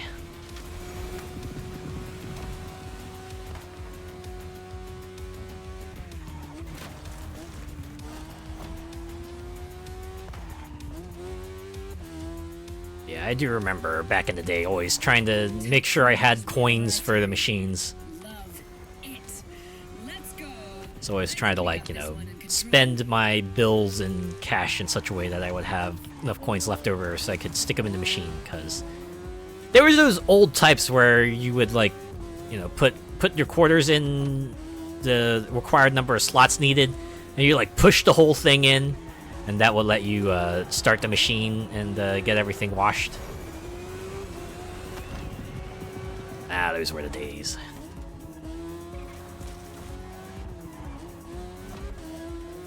Although that actually reminds me of another game I wanted to play. I think it's called Arcade Paradise. I think the whole premise of it is that you're running a laundromat, but you also have like a arcade kind of like connected to it in the same building.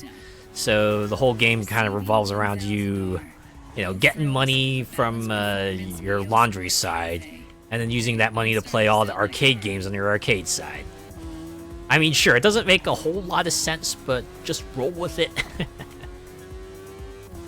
Something I did want to maybe try out at some point in the future. It's like the type of game I enjoy seeing, something that tries to do the whole retro tribute with their original property. Sometimes they manage to do it well, you know, other times they might miss the mark here or there, but I don't know. Something fun about a game that kind of tries to emulate that sort of retro style. Yeah, seems like a legit business model, yeah. What am I going to use all that profit from the laundromat on? Playing my own arcade machines. Yeah, that makes sense. No need to switch it to free play or anything like that. We wouldn't have the gameplay loop without it.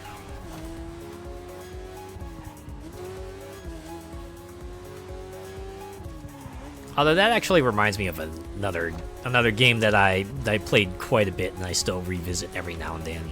It's called the Coin Game, and it basically recreates like all those arcade machines. Well, not necessarily arcade, but like all those there's like prize gimmick machines that you might see in say a barcade or a combination arcade entertainment center, right? Things like the UFO catcher and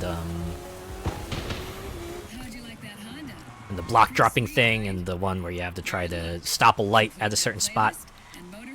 Anything that like generates tickets, and you use those tickets to redeem for prizes and stuff.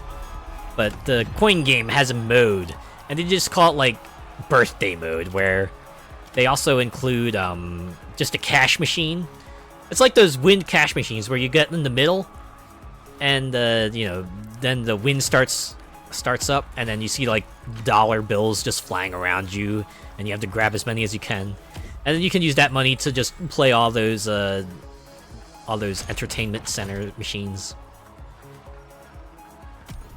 I like playing that mode a lot and just going nuts with all the games there. Don't get me started on those claw machines. Oh man. I certainly understand your frustration with them. Especially since you, I imagine, the whole gimmick behind them is pretty common knowledge by now. Right, they make it seem like a game of skill, but it's not really a game of skill, it's just a game of, well, they decide when you win the prize. It's either that, or the arcade owners decide to take enough pity on you and just give you whatever you were looking for inside the machine.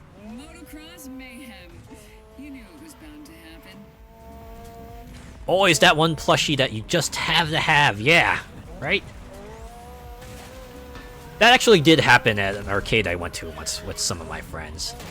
They just like poured a bunch of money into this one arcade machine trying to get at a plushie, and eventually like one of the arcade operators came by and was just like, wow, you've been here for a while.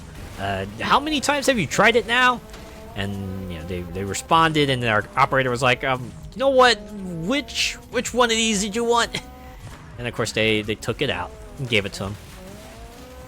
Because by that point, you've probably spent so much money that you've given the arcade more than enough profits. So might as well just give them something. All right, like at least they can say they got something out of it. A lot of ours were crammed full of Pokemon plushies. I can imagine those would draw on a lot of people.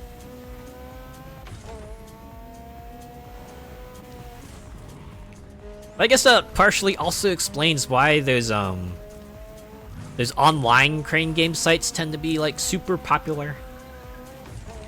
I've occasionally seen like a VTuber stream those, right? Things like Torba, what have you, where you can play a crane game online and try to, you know, get the prizes from within. Although they were always representations of a prize, they were never like the actual prize. And yeah, that's always funny because that too also like will have like a threshold of sorts where if someone spends long enough on a machine, you'll see like a adjusting things, please wait screen pop up, and then next thing you see the machine again, you see like the operator set the thing up in a way where it's like, oh, all you need to do is like one teensy weensy push and then you'll get the prize. But again, at that point you spent like so much money that you've probably given them profit several times over, and they might as well give you something, so at least you can say you got something out of it, right?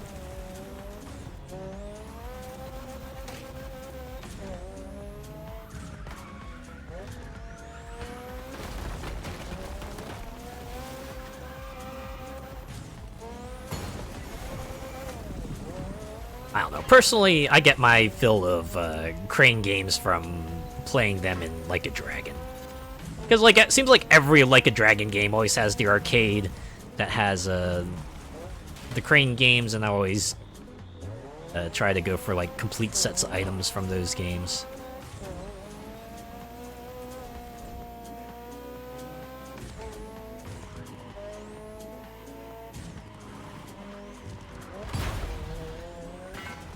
Always had to go at those ones that had the sliding shelves full of coins and you timed it so that the bottom coins would fall. Oh man! I remember seeing those in real life and in like the video games. Yeah, I can't imagine trying to do those in real life. It was already annoying in the game itself. We had to try to get the big items to push themselves into the thing below.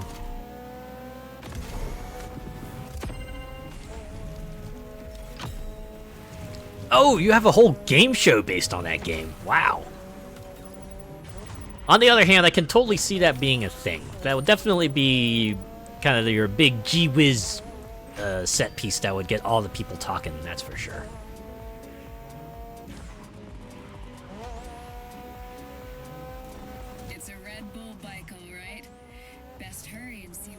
It's like how The Price is Right had the Plinko machine. It was like heavily inspired by Pachinko. And oh, I guess they had like a Scrabble game show as well over here. And I believe there was one based on Monopoly, but don't quote me on that.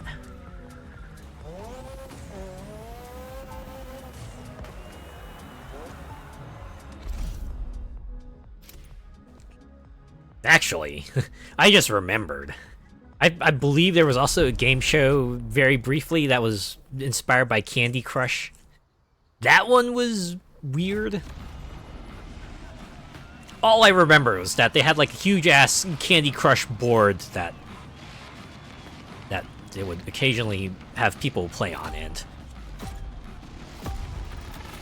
I couldn't quite get it. Like, the whole gimmick was to play giant Candy Crush, but I felt like it's more cumbersome than anything. Like, why not just play regular Candy Crush and not exert yourself as much? But then again, maybe giant Candy Crush game is the point.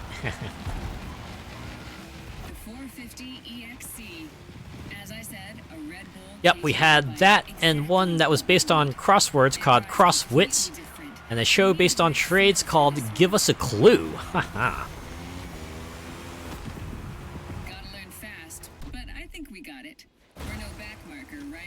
And then we also had a game show that was based off of Password. several variants of it too, right? You had the game that was like actually called Password, and then there was Pyramid, which was essentially Password but with a different format. Oh, and of course there were endless game shows based off of gambling in some way or another, whether it be roulette or like blackjack, maybe poker, if I remember correctly. Wheel of Fortune, yeah. I think I heard. I remember someone describing it as it's essentially like roulette meets Hangman, and when I look at it, yeah. I miss my wife, Dance. I miss her alive. I'll be back. Oh boy, I do miss my wife. I do miss my wife a lot. It's one of my favorite moments from the real-time fan dub of Sonic Adventure 2. Absolute riot. But yeah, Wheel of Fortune.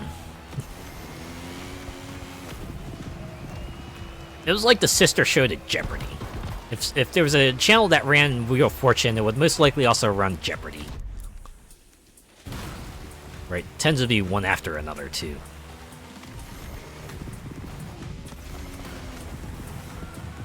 Yeah, great game to play along with at home. Indeed, both of them. I do remember back when I was watching them regularly because my parents were, and I would always enjoy having a go at trying to figure out what the phrase was they wanted to have, or you know, if we were doing Jeopardy, trying to answer all the questions we could before the people on the show did.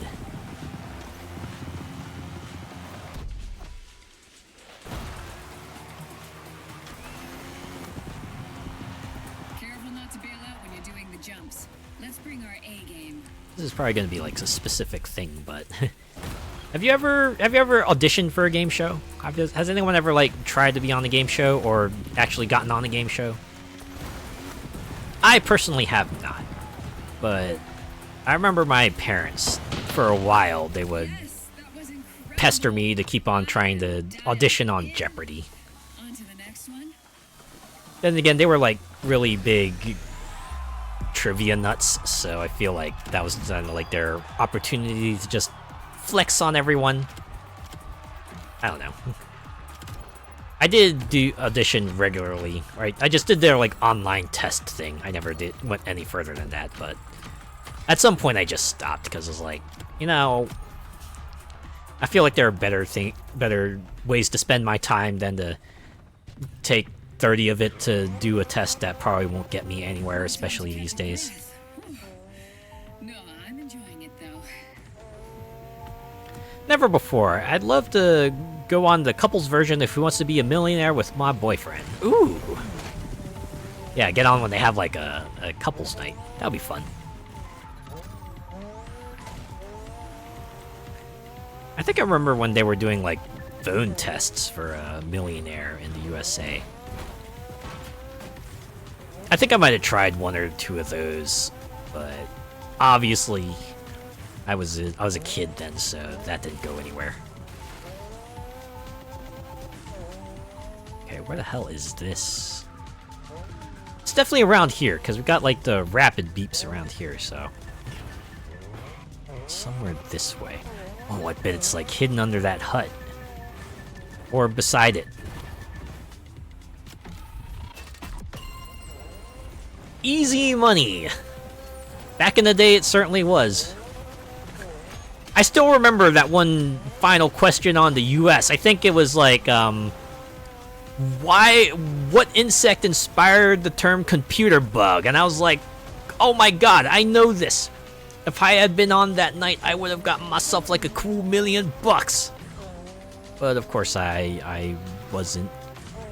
But it was always fun to imagine back then, right?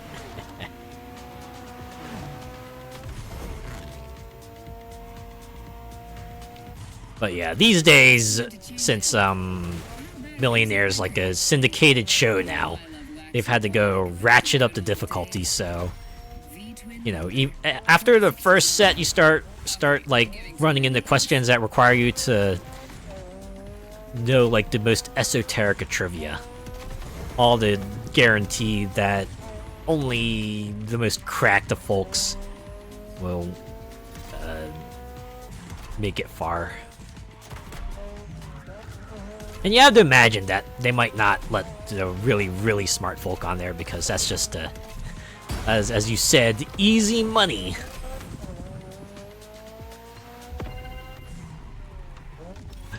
I love seeing some folk just going home with nothing because they get the easy starter questions wrong.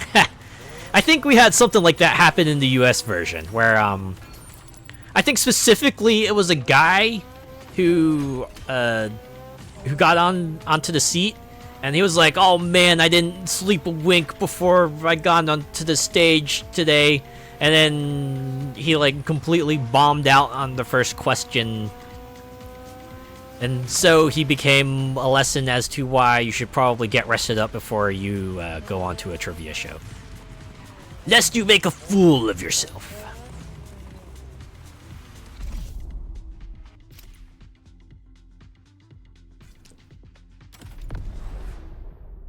Oh, and then there was always the running joke that we had when a Millionaire was popular and at its height.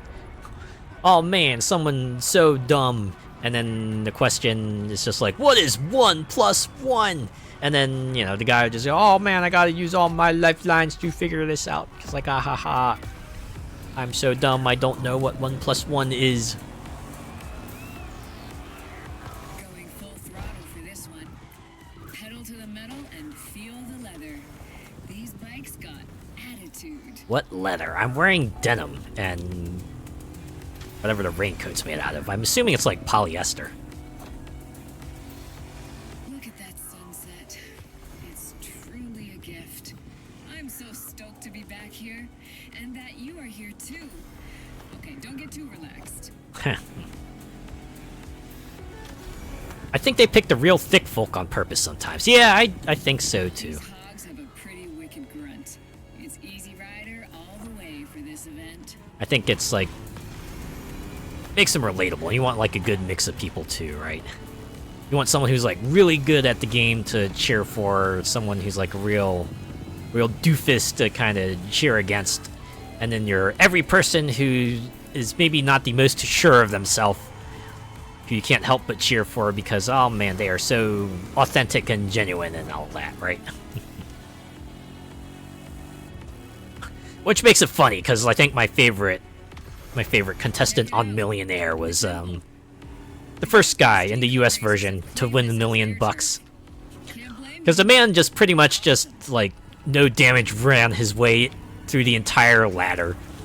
Didn't use a lifeline or anything like that. And everyone remembers like just how he did the final question. Where he was just like, I want to phone a friend.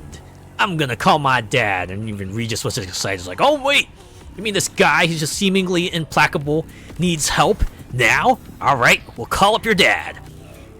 Right, and John Carpenter just goes, yeah, I don't really need your help, Dad. I'm just calling because I'm going to tell you, because I just wanted to let you know I'm going to win $1 million. And then he goes and tells him the answer. Just like that level of flex on there. Just like, oh yeah, I'm going to use this. I'm going to use this. But not because, you know, I actually need it. I just want to use it to show everyone just how good I am. I didn't actually need this. Oh man, sure was a moment.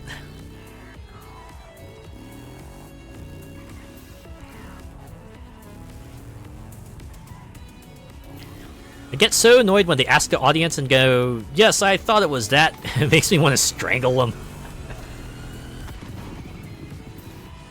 You'd think ask the audience would be a reliable lifeline, but I've definitely seen a question or two where the audience thought it was like one thing, the contestant guesses another answer anyway, and they happen to get it right. And I was like, ooh. I think if they went with the audience on that, they might have messed up there. It's a toss-up, just like anything else, right?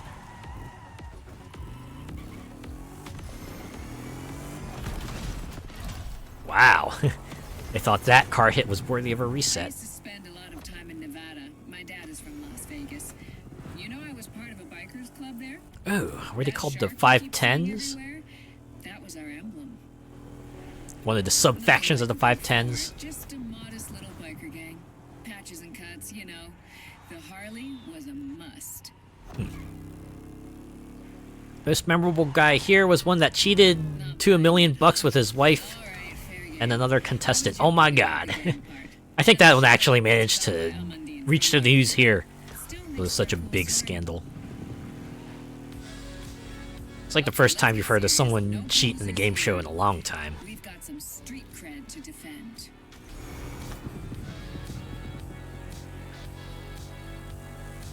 Yeah, I remember they managed to figure it out because of the coughing, right? The coughing was like the kind of to tell, but they realized that it was connected. It was all connected.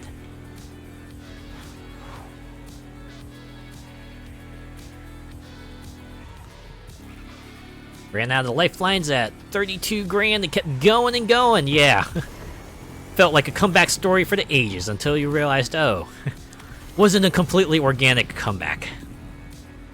Yep, the coughing, yeah. The kind of thing you might have not paid attention to, but you're like, wait, something doesn't seem right, and then you kind of connect the dots from there.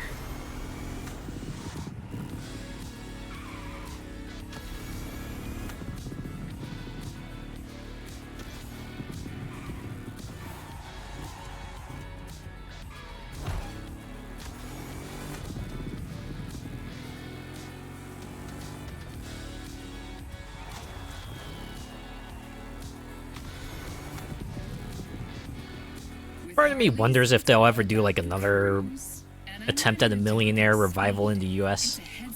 I forget when the last one was, but they would obviously have to get a new host because Regis Philbin, the original guy, is sadly passed away. Then again, I think the environment, the climate of society is probably different enough that I don't know if such a big money game show would be received as well.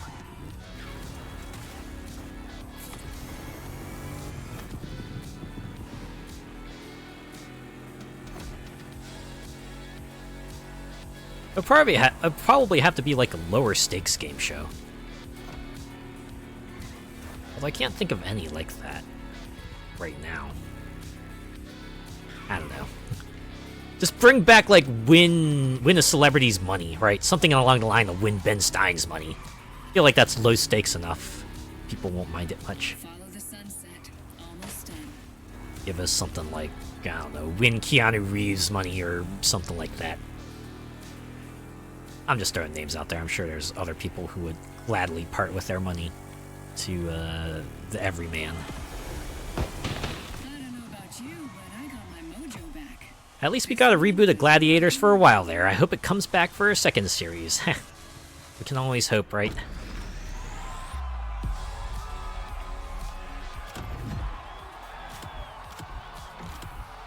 Oh, speaking of game shows, I did read somewhere that I think Jeopardy is getting a spin-off.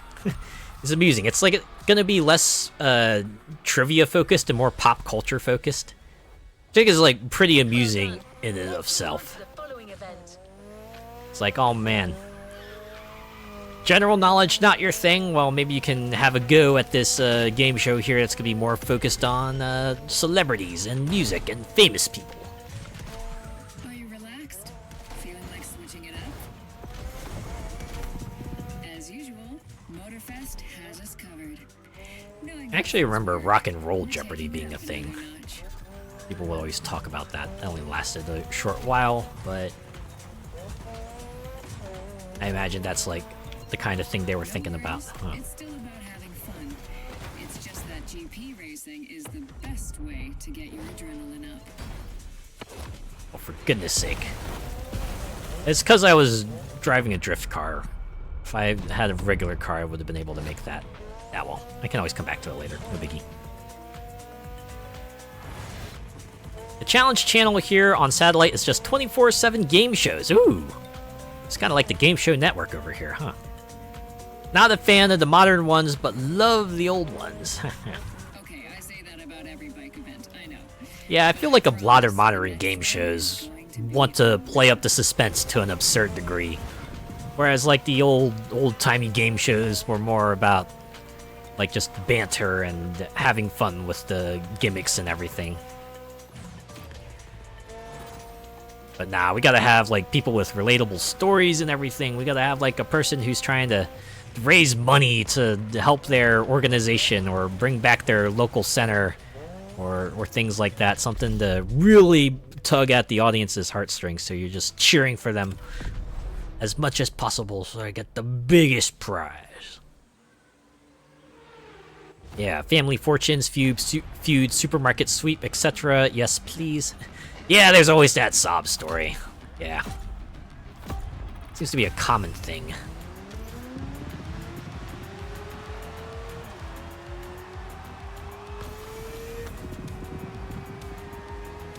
Bruh, look at the slickness of the road. We better be in the zone for this one. Good lord. Let's Sure. try it again.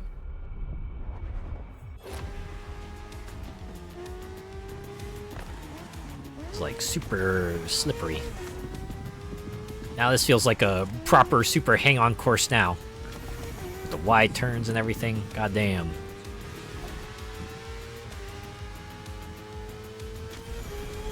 See that a lot in like Britain's Got Talent, etc. Oh yeah.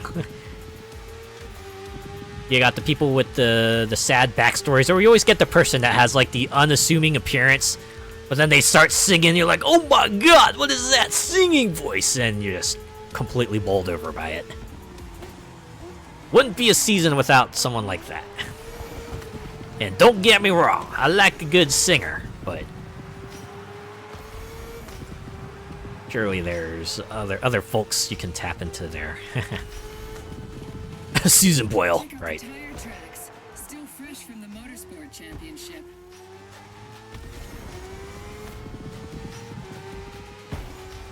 It's actually funny, despite, you know, the talent shows, there's sorts of Got Talent shows being about like showcasing a variety of talents. Seems like the song and dance numbers are the ones that go pretty far. It's like either that or stage magic.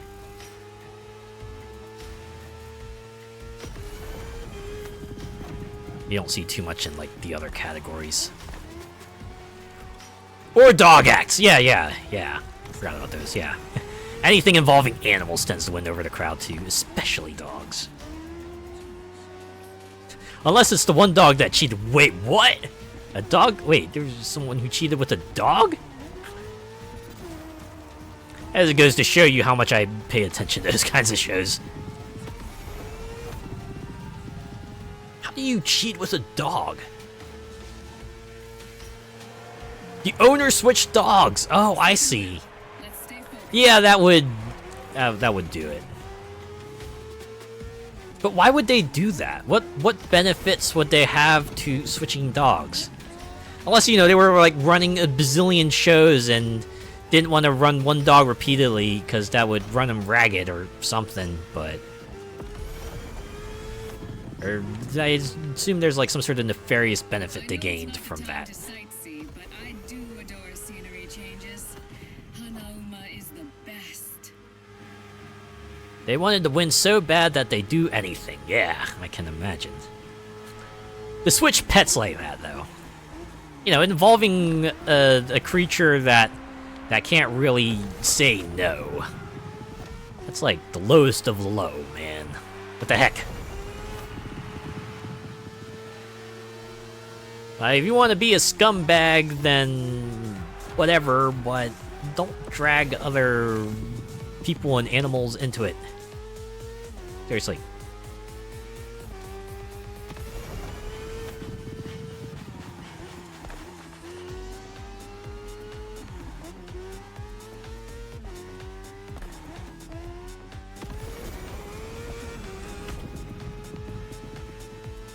Can you believe they put that bridge on a racetrack? That's a stunt only the Motorfest can pull off successfully. Nah, I've seen this in like a Horizon Festival or two, and in other games too as well.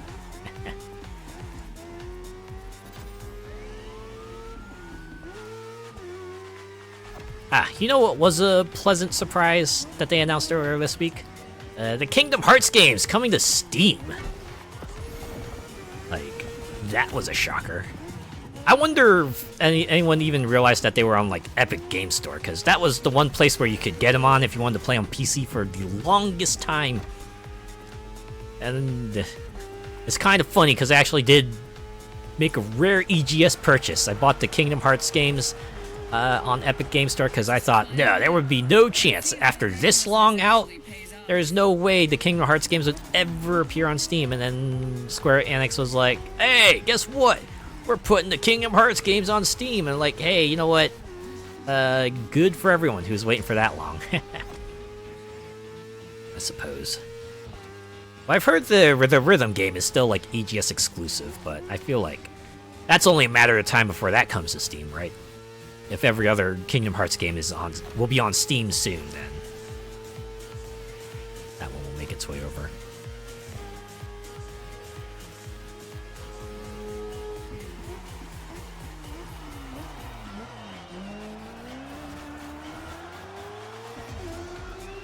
There were a lot of games that were like EGS exclusive to begin with that have made its way on the Steam. Like I remember the Tony Hawk's Pro Skater 1 and 2 remake was also one that was EGS exclusive for the longest time, and then I think it was like several months ago, late last year, that they finally put it out on Steam. Of course, I bought it there because, hey, Tony Hawk on PC is pretty cool, and that game is still cool. So close. Pull the pin and let's get Still the absolutely win. gutted that we'll never see a 3 and 4 remake. A 3 and 4 remake at least would have sold gangbusters, but alas.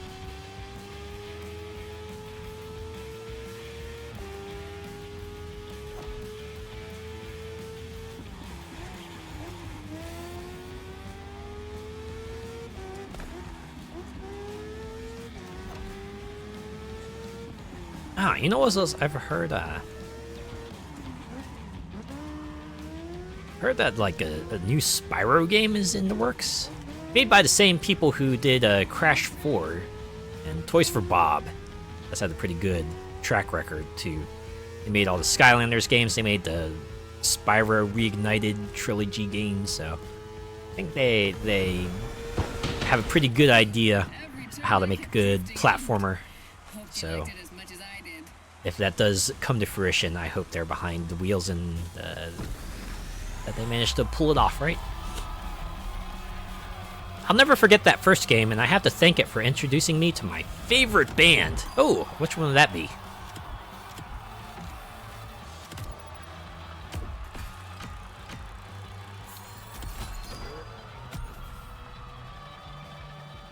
Primus, ah. No time to rest on your laurels. Keep going, driver.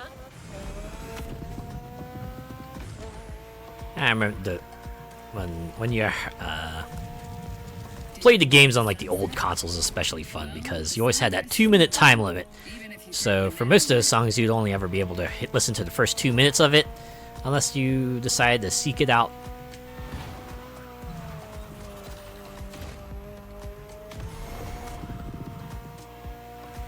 That's a local reference, but it's not a test. Enjoy the golden hour as much as you can. Those games were a blast if you used an action replay for moon gravity and all that. Oh yeah, all the cheats and stuff. I remember Tony Hawk 2 had like what people dubbed jetpack mode, so you inputted like the button code for that, and you could just Oh, sorry, I'm rambling. float around the entire It's high park time and just for nighttime. break everything to pieces that way. Ah, those were fun times.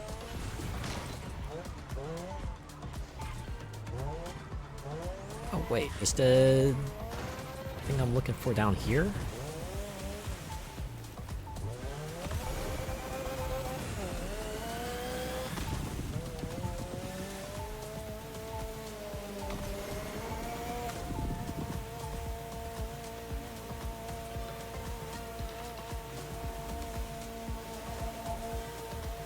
Oh, and of course there was also actual Skate Heaven, which was pretty much like a level set in space. You could just go in space. I think I'm pretty sure that level also had like a voice that just went, "Wow, you suck," if you fell out of the level for any reason.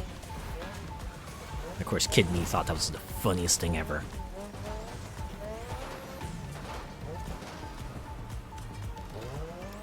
I think it was the third game that had the guest character Eddie, the mascot from Iron Maiden. Third game had like all sorts of interesting characters.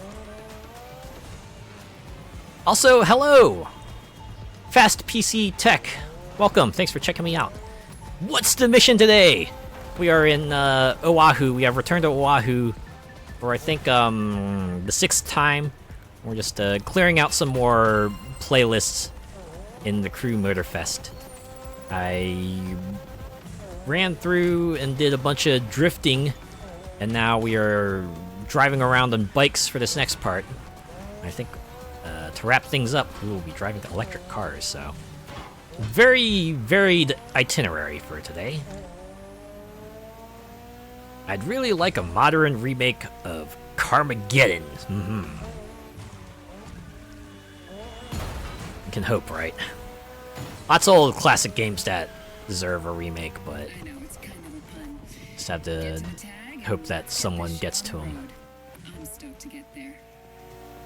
Maybe give Night Dive Studios a call, just like, hey, y'all got any plans for a Carmageddon remaster or anything like that?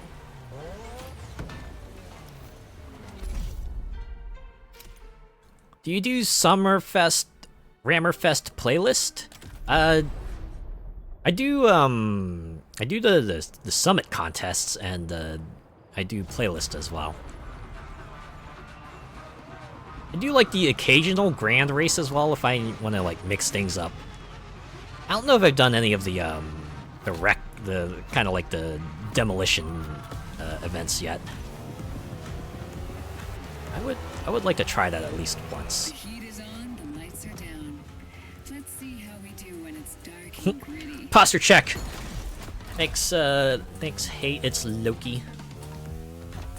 Oh, hello, Venom. Oh my god. Restricting. Everyone's just like coming. Really helps. Hey there. Hey everyone. How y'all doing?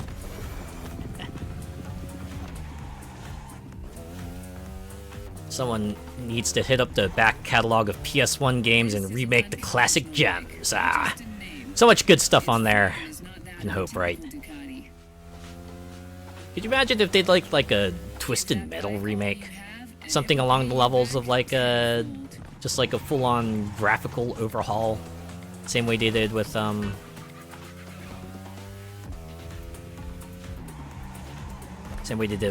you know, Crash and Spyro and what have you.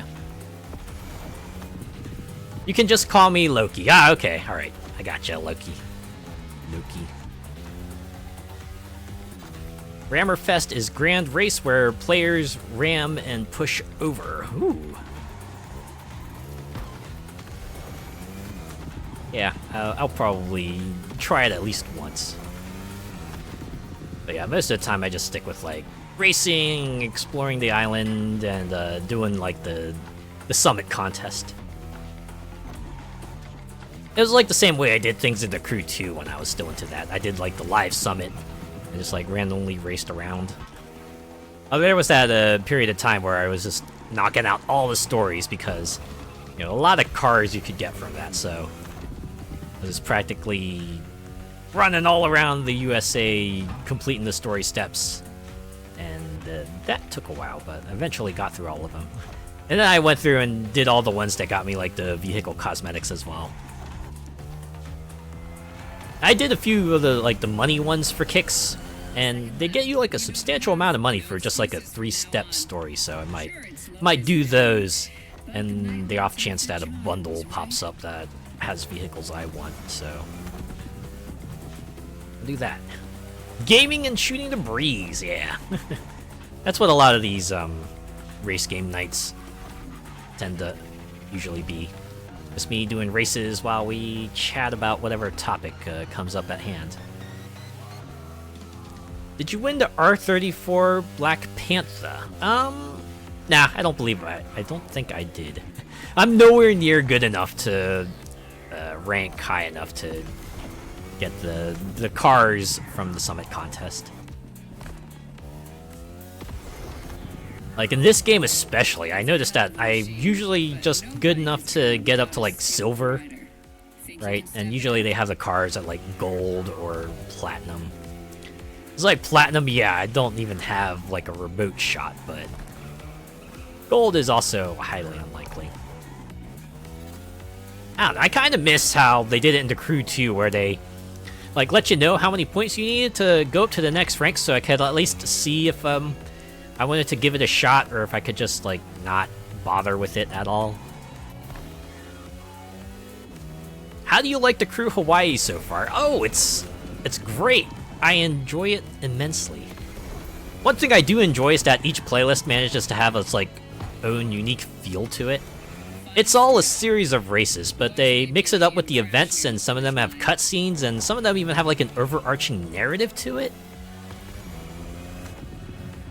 And granted, there's like, you know, some of them feel pretty sponsory, and, you know, still a air of sterility, sameness about it, but as a whole, there's a bit more of a unique mix with it. It does feel like they put more effort into it, and I know some people might miss, like, having a whole ass USA to drive in like you did with the Crew 1 and the Crew 2, but I think, focusing down on a on like one region really lets that place stand out, right? The same way like how Horizon focuses in on a specific region. Just having it on a very small area lets that area just be a whole lot more detailed, and I think it's worked to its benefit. I was beginning to get worried. Especially when you get like events like the Hawaii Scenic Tour, which really lets you kind of, you know, get a scenic tour of the island, as it were. Hold your own. Good luck, driver. Yeah, you do your thing and win what you can. That's like how I go about things now. Right, the amount of effort I would have to expend to try to reach the tippy top is way more than I'm willing to commit, right? That's time that I could use to play other games or just do other things, or maybe relax, watch videos. I feel like that's like a better use of my time. I mean, if someone wants to be really, really, really, really good at the game, hey, props to them, all the credit to them for it, but I'll just collect whatever prizes I can and be satisfied with it, right?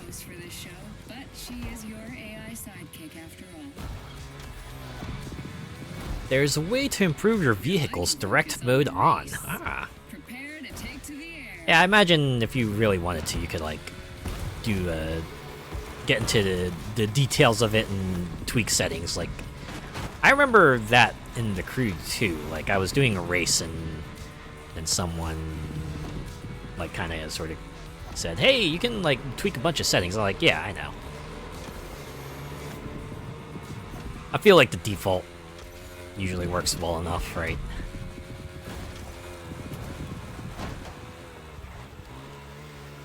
It's just like, have fun and you do you, yeah. It's like how I approach games like this and Forza, right? Just driving in scenic locales, and that's all I really need. It's what this game delivers, and I enjoy it. I enjoy it for that. Run, turn, stop. Your bike has the perfect balance. I asked for this one for the closer specifically. It's tailor-made for airtime. Whip it and let's go.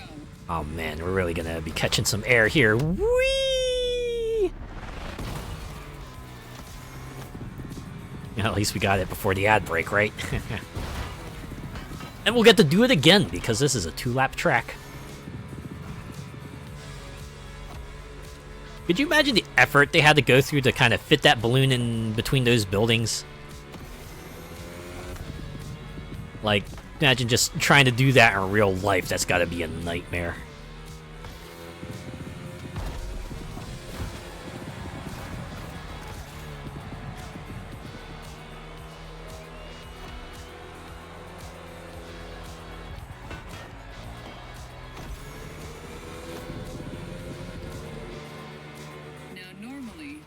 bikes on urban streets means breaking the law.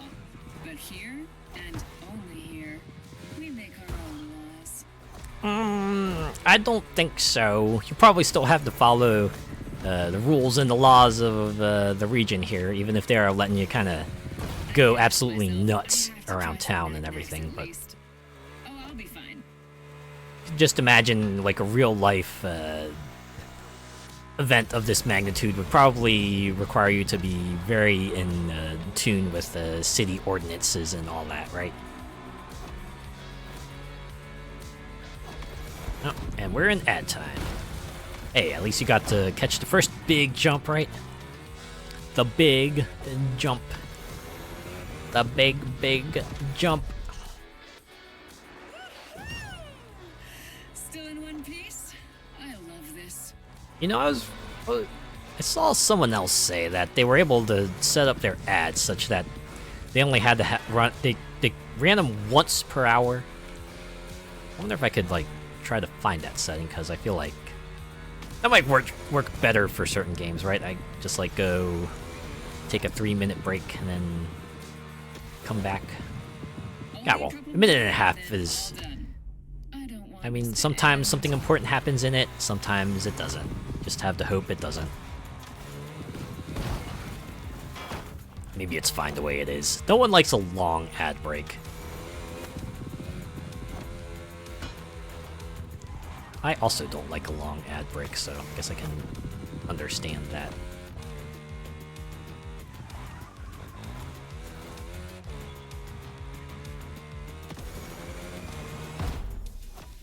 A counter in the corner would be handy too, like a countdown. That series was insane. So, did I convert you to Yeah, I know I have a Seri bot. keep riding And then like I think the ad mode does like give you a timer to let you know how much longer you have.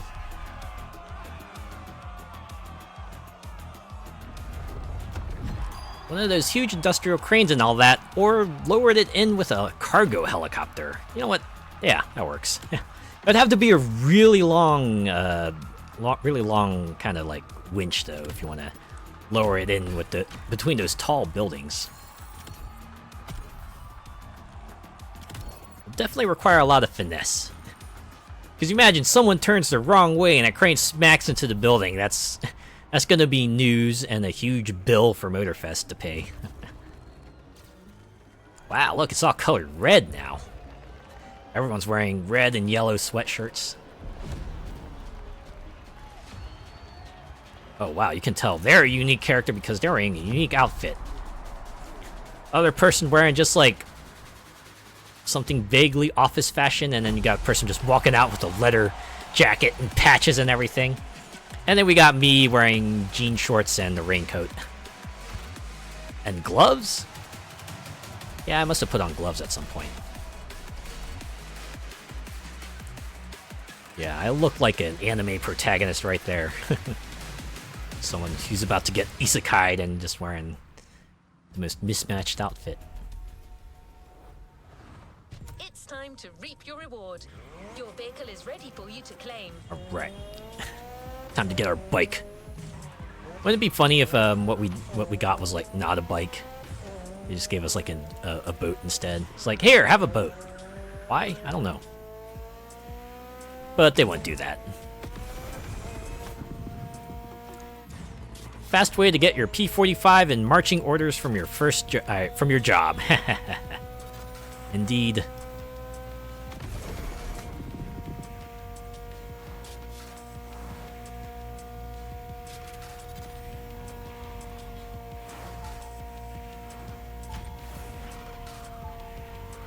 Because, you know, people will want something to be done, and, well, it's gonna be like a Monty Python style. Yes, the person responsible has been sacked. And you wonder why the balloons are suddenly in like a different style than they were before.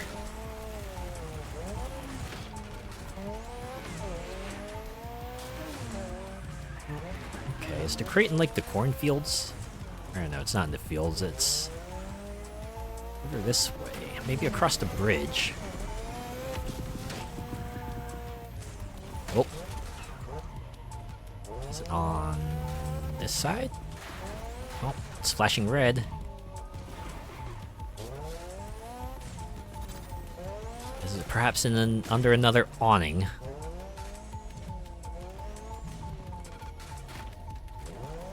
Maybe it's within this set of buildings here.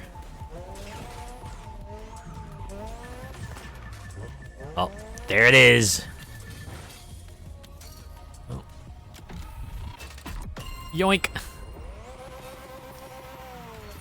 I would offer to do driving duties, but I'm on a holiday at the moment. I hope your holiday has been going well for you so far.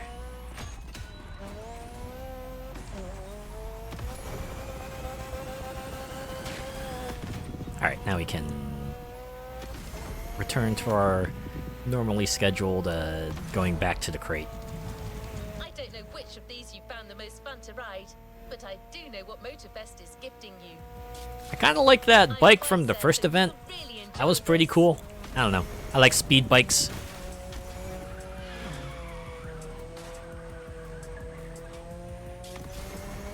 Oh man, on the note of bikes, a couple weeks ago I was just like browsing GOG today, or not today. I meant a few weeks ago. I was browsing GOG, and We'll get it this time. I noticed it had like the Moto Racer collection for sale.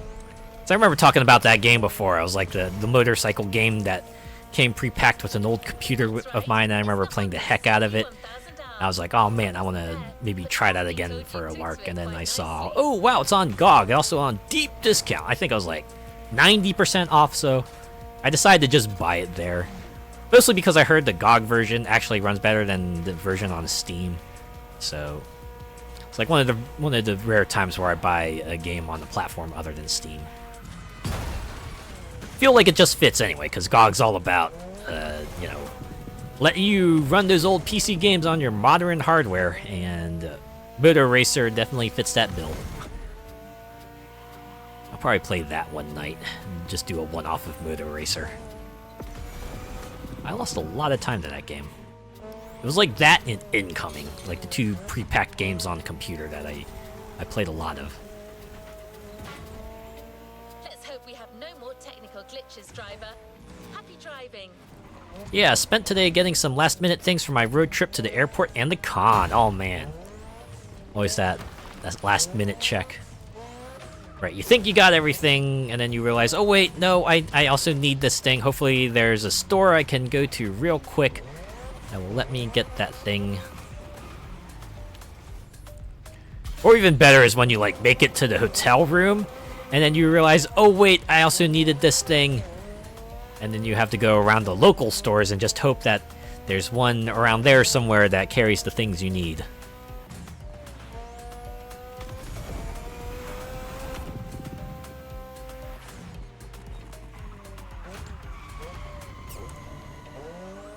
Certainly had that happen to me a fair number of times. I realized I might need like safety pins or some tape, or like maybe some kind of paper prop. I would have to run out to like the nearest convenience store to get one. Oh man, seeing this cutscene play out with a bike is gonna be hilarious, especially if they don't put a driver on there. This makes you think, oh man, is this gonna be like Knight Rider bike? They're just gonna have the bike just suddenly drive out on its own. The drifting thing is gonna be weird too, right? It's gonna like do the donut and then transition, and suddenly our driver's just gonna be magically on it. Oh wait, no, they have person. They have person. Person completely clad in black. Alright, so it's not as awkward as I thought it would be. It's still gonna be weird, because our person is gonna transform into, you know, our jean shorts, raincoat wearing fella. A playlist is available, driver. There we go. Final playlist for the night. Electric Odyssey. Host internet car reviewer Danny is that Vallejo? I think that's how you pronounce that. And our reward is going to be a Lotus Evija Pure Edition. New playlist ahead. Let's go. I've got halfway down the motorway and realized I left my phone at home. Oh man. For good reason. We're getting you to I've had that happen to me too, where I would like come home from college to visit my family at our old place. You know, I'd hang around with them for a bit, and then I'd get in my car, starting my way back, and then I'd just get a phone call. So I like pick it up, and then it would be my sister on the phone going, "Oh wait, you forgot something here," and then I had to swing back home to get it. Thankfully, when that happened, I was like close enough to home, so I didn't have to go out of my way to get back, right?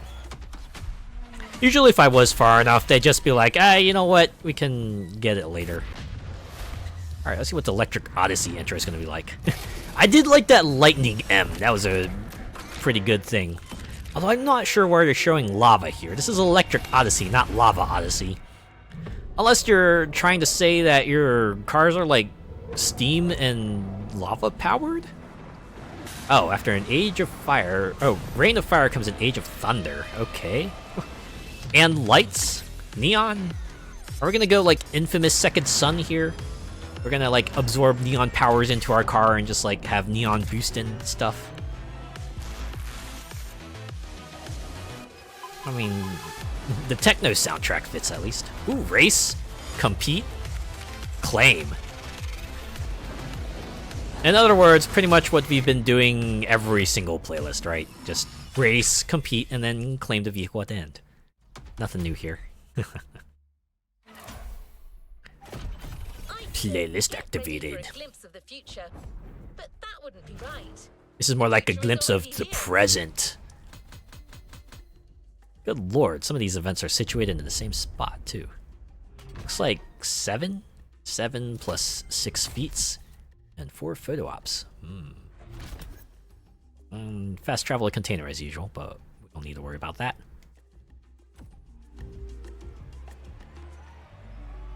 Still better than having a ghost driving the bike. I agree with that. I honestly thought they were just gonna have like the ghost just stealth drive out there. I was gonna be like Knight Rider bike, but nah, they just had like stagehand, and you know what? That works. That absolutely works. Remember, drive the vehicle to the designated location while keeping it as unblemished as possible. It's a showcase after all. Ooh, a little damage event. Okay. I can appreciate the mix-up there. I guess it feels fitting, because electric cars are probably like super duper expensive. There's that radius around your home where your brain is like, you forgot something. I won't tell you what. Oh my god.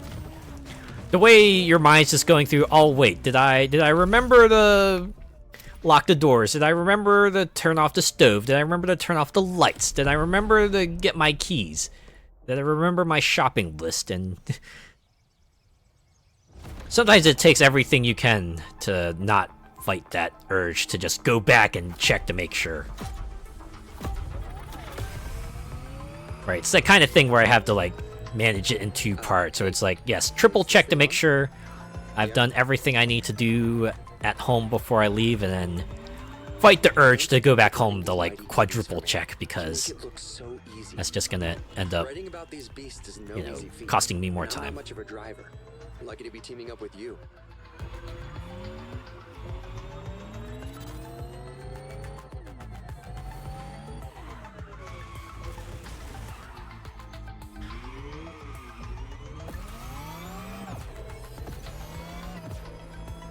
Anyway, let's do this. I might not drive, but I know quite a lot about these machines. The Porsche Taycan Turbo S. Where do I start?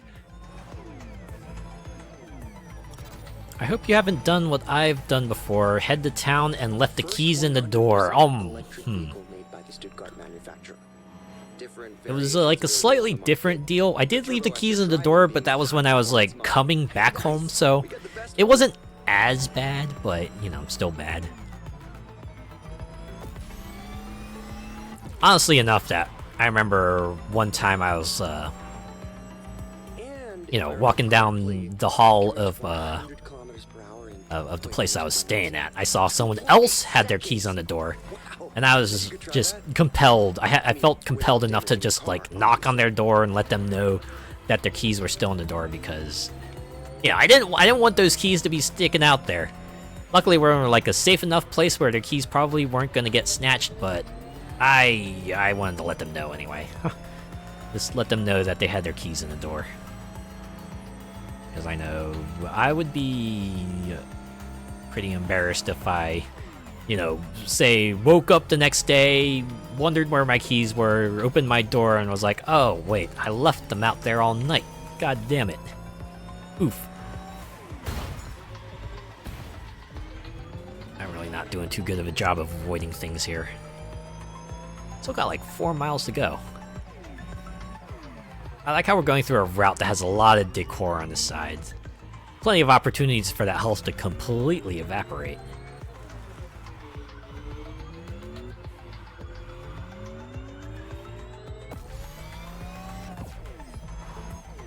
Also, part of me is like a little amused that this car has like a very space-age sound to it. I almost, if all I did was like hear the sound, and you told me this was like from the Jetsons or something like that, I would like 100% believe you.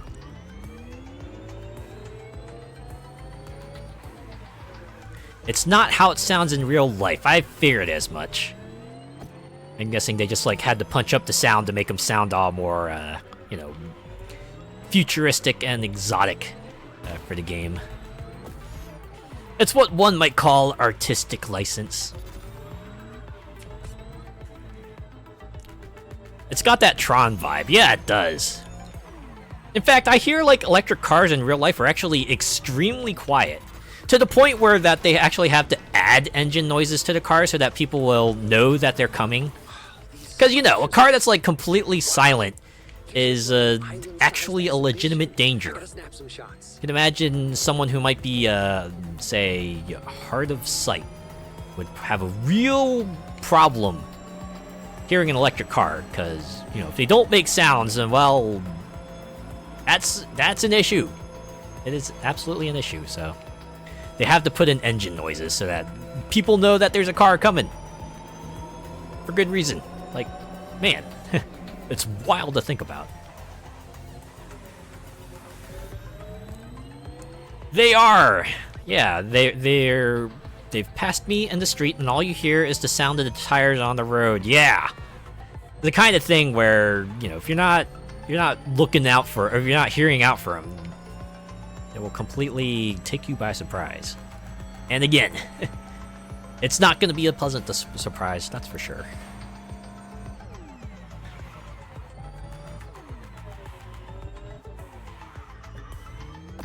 We're here. Great job. I got some great pictures for my paper. Also, another amusing touch I noticed is that the electric cars don't have like little flames coming out for the boost. But you know, electric cars, so yeah, I guess that makes sense.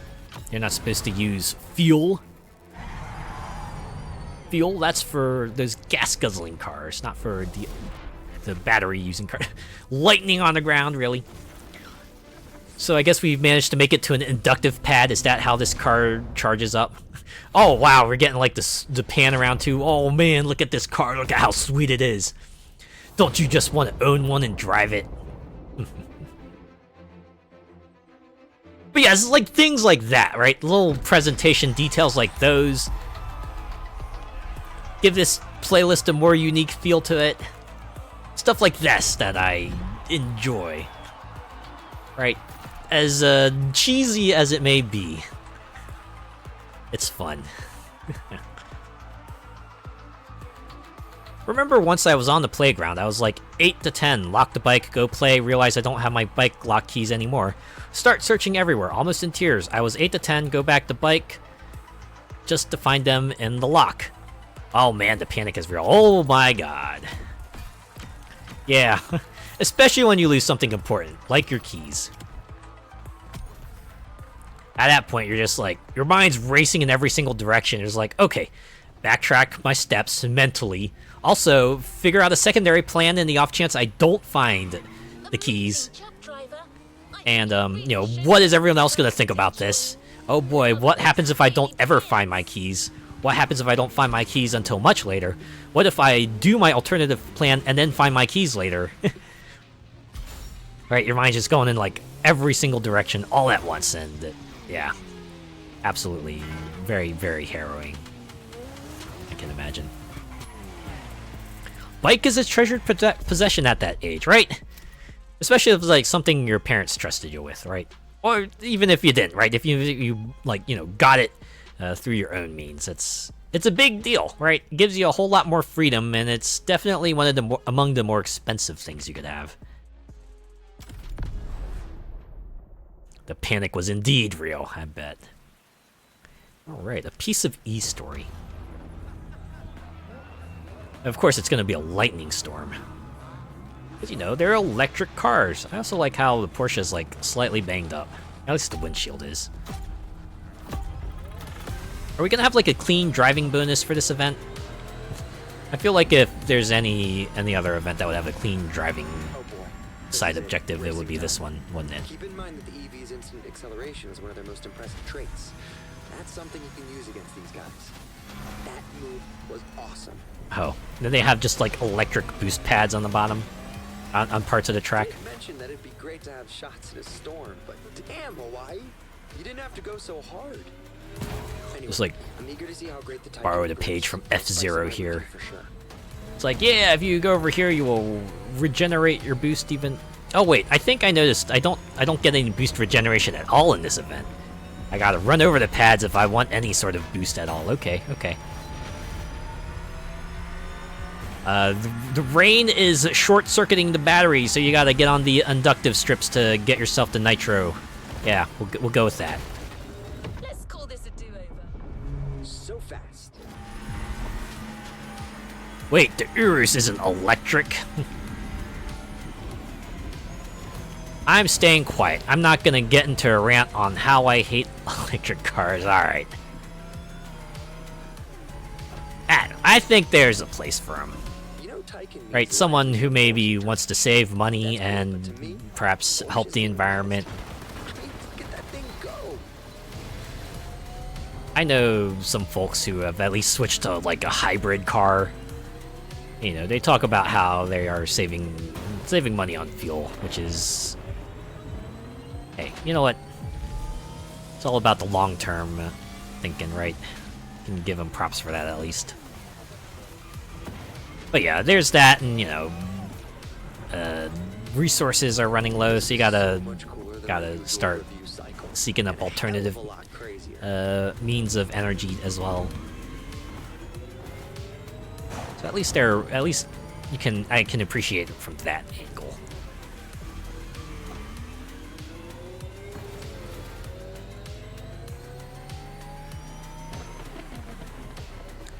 You're questioning a developer who put a convertible with the top down during a racing race.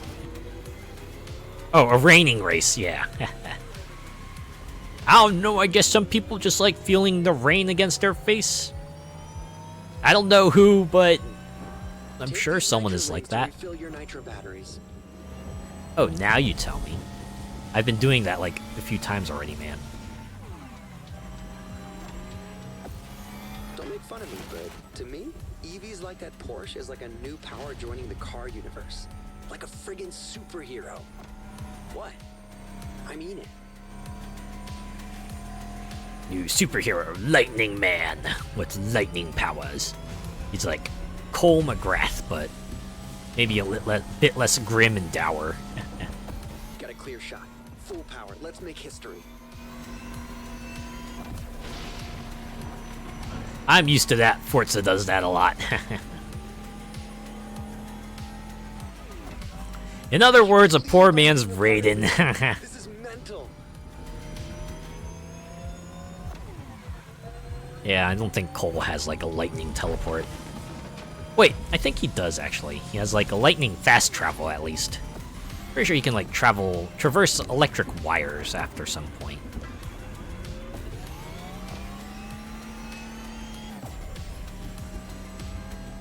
Probably doesn't have a move where he just like rockets forward and headbutts his opponent though.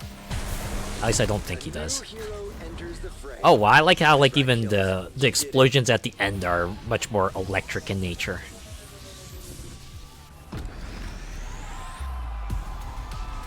Yeah, look at me, victory posing in the rain. Wouldn't it be funny if like lightning struck at some nearby at some point?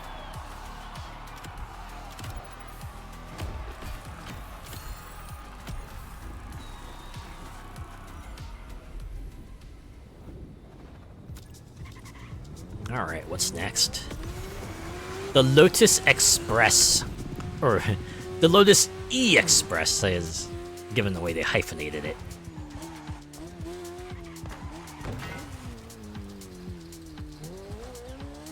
What's coming will be electrifying. Pun very much intended.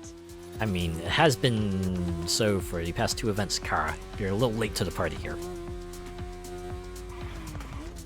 I understand wanting to feel the wind on your face. I drive a Miata, but the rain, we don't want to ruin the haircut of the imaginary girlfriend. That is true. Or at the very least, tell your partner to wear a cap. There's actually more Well, like one of those rubber swimming caps, just put all your hair under that. Right now, we're going to showcase something that's slightly more ostentatious. Danny handpicked this one for its brashness, exclusivity, and trailblazing aspirations. How has she not got pneumonia with bare legs in that weather? Care to guess which car it's going to be? I feel like at least for me, I feel like the sickness threshold is fine if I cover up my top half.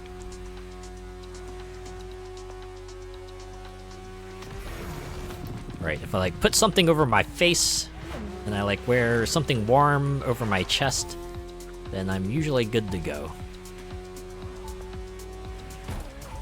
It's the Lotus Evija, the EV connoisseur's dream.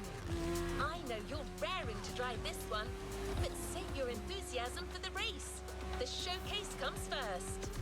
I know I've said it already, but I'm like a big fan of sweater dresses, and you can imagine those are like the perfect wintertime garment. So I gotten used to just like having bare legs in cold weather, which is fine because the rest of me is like nice and snug and warm. It's pretty funny because other people will ask me, "Aren't you cold in that?" And I'm like, I mean, part of me is, but the rest of me is feeling all right.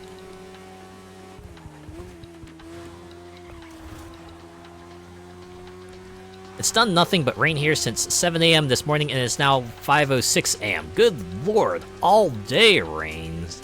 Huh. Oof. It's obvious she doesn't shave. There is that too. I mean, that would be the alternative thing to do. You know, wear tights. Get myself like a good thickness of tights, and that would keep my legs warm, but that's an occasional thing, you know. Sometimes I feel like tights, sometimes I don't feel like tights, you know.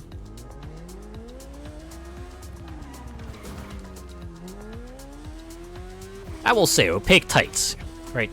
It's always good to have a pair of opaque tights on hand. For those days you don't want to feel like, for those days you don't feel like shaving, but still wanna like, you know, wear a dress or a skirt or something like that. Get some opaque tights. You'll be able to do that, and it'll let you feel more comfortable too. Win-win, right? All right, time to drive this Lotus. I have some thermal ones for when it's really cold. Yeah, it's always good to have that too. Nice to have that sort of you know, the limb hugging garment that lets you retain heat super well. We're back online. I'm ready to do this. Let's get out of town first. I wonder if this entire playlist is going to be like this. Just like, I'm so part ready 1, to get ride, vehicle to destination with as much health as possible, and then part 2, actually race it. But this time I'll make sure to review the living daylights out of it. For starters, did you know they only made 130 of them? Holy crap! Only 130 of these cars, and I get to drive one of them? Oh man! Look at me, I'm so cool. The Evija has been called many things. Eve, Type 130, Evija. Omega, but most people call it fast.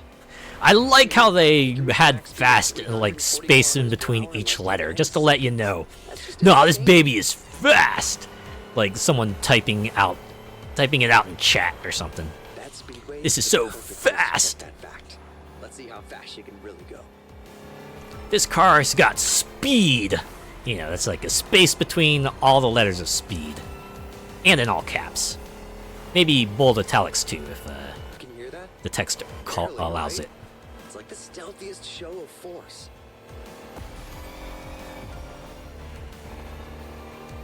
I mean, you can hear like a slight motor. Check the wind turbines on the left. Looks like the wind is picking up. I mean, there's that, and all those purple tornadoes and everything. And the electric We're lightning. here. Good luck for the race. And don't forget, use the Lotus's full acceleration from the start. From 0 to 100. Combustion engines just can't compete. So just boost like a nutso. We get it.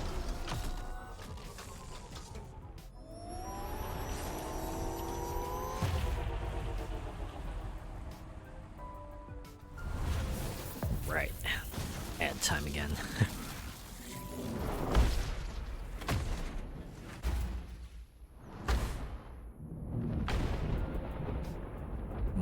It's like I said, this is very obviously a big old ad, but the fact that they put in a bit more effort into this presentation, I can't help but be amused.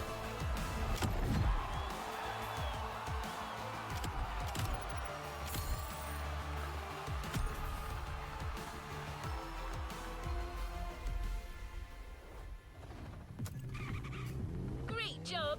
After watching you, our reviewer has new and inventive ways to describe this modern classic. Showcasing a car is one thing. Probably looked it but up in a making thesaurus, didn't they? installment is something else. Good luck, driver. Oh boy, another race in the rain? Alright. Let's do this.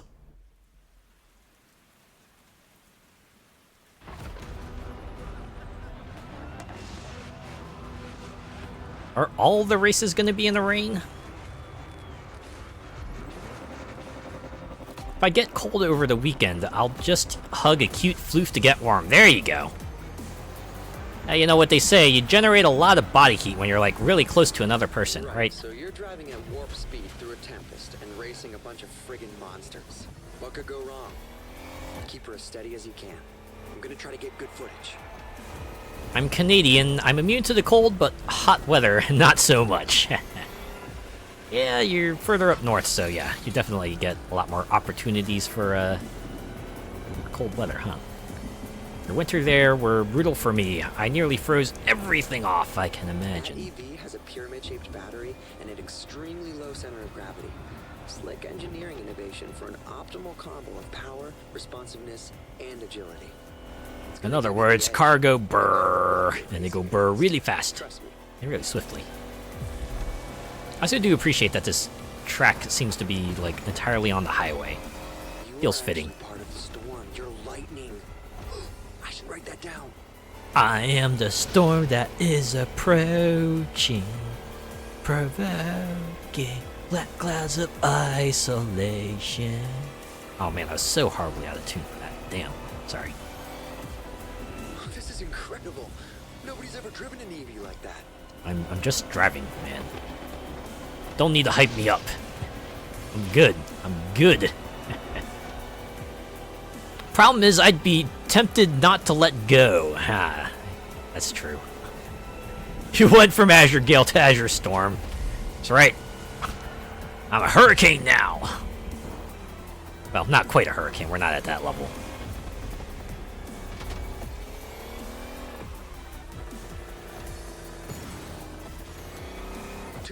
Horsepower with that kind of acceleration? No wonder Eve isn't street legal. Oh, it's not.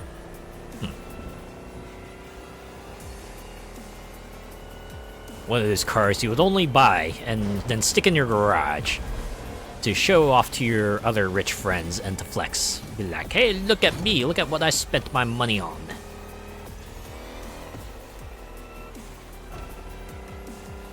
Almost there. Gotta get those glory shots. This car was made for the spotlight.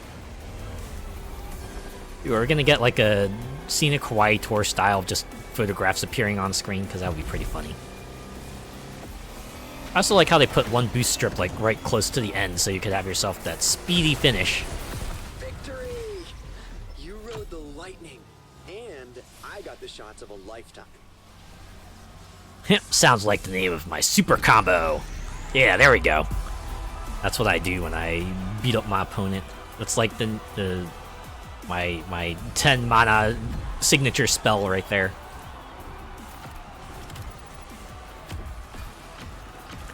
Not 2,000 horsepower, it's more like 1,800 and change. And 900 in cold weather. Saying they're just playing it up for the game, huh? They're just rounding up. How dare they? I'm sure your heart's still racing, but there's no time to rest. Yeah, you got another electric vehicle queued up for me, huh? Imagine you do. One or two more. I actually forgot to count how many events there were in this one. Then again, so many were like piled on top of each other. Showcasing will likely surprise you. Danny is beside himself with excitement. Think of it like a revival. I'm sure you've never ridden anything like this before. Oh my god, is it gonna be like an electric tricycle or something? Or maybe like a Segway? Wouldn't it be funny if they like let you just ride a motor scooter or something? Showcase will be the GMC Hummer EV. This rough rider combines size and speed like never before. The heck? Give it a whirl. Oh, and it might be sturdy, but remember to keep it pristine for the delivery. Have fun. I mean, making Hummers electric is probably a good way to make me, you know, not mock them as much. Considering the last thing they were famous for is just being extreme gas guzzlers and being bought by those who seriously needed to compensate for something, because seriously, who the heck needs a Hummer in their everyday life? The only reason most people would get a Hummer is to just like flex on everyone else that they got a Hummer. Those cold starts can be a bitch, oh my god. I remember back in the day, during the winter months when we would get ready for school, my parents would always go out before we did so that they could start the car early so that it could get warmed up. And so that they could get the heater running too, so that when we finally got into the car, it would be like nice and toasty in there. Ah, those were the days. Oh, not the Hummer electric. That thing is like driving a damn block of flats. 9,000 pounds of battery weight. Oh man. This is gonna be fun then. In my opinion, if you have the money to have a Tesla, or whatever you want electric, you have the money to get a garage. Wow, this one is gonna be a trip. I'm super excited. It's been over 10 years since the GMC. Yeah, I'm guessing if you have like a purely electric vehicle, you have to be really mindful of where all the electric recharge stations are. Because if I remember correctly, you get a lot less distance on a pure battery charge than you do with like hybrid engine, and obviously a gas engine, a fuel engine. While you were driving, 0 to 100 in 4 seconds. That is pretty fast for something that heavy. Oh geez, not the fence. Okay. Whew! Didn't hit it that much, thankfully.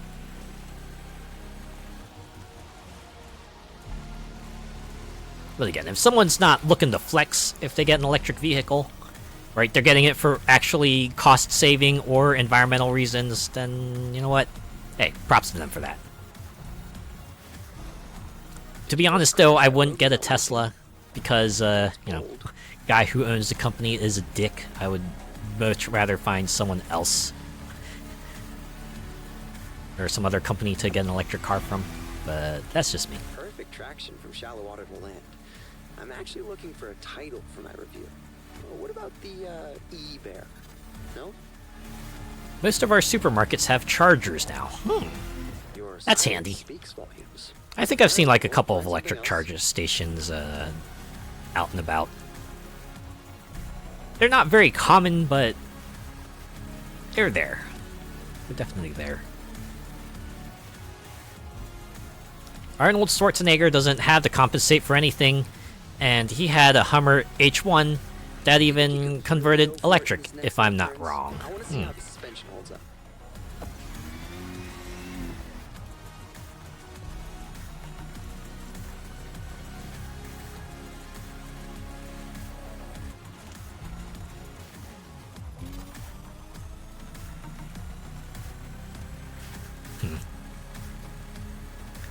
I'm like, heh, hell with This that. car's like Put halfway between a ground up tank dinosaurs in and a my tank. cloud. Yeah, I mean, you do you. If you enjoy a petrol car, hey, then that's what you enjoy, right? Wish that slope was even steeper. I'd love to see what those 3 electric engines can do. All I'm just saying is that anyone wants to get a hybrid or an electric car, they won't get any complaints from me. You know, as long as they're getting it for practical reasons and not just to flex on everyone that they got an electric car.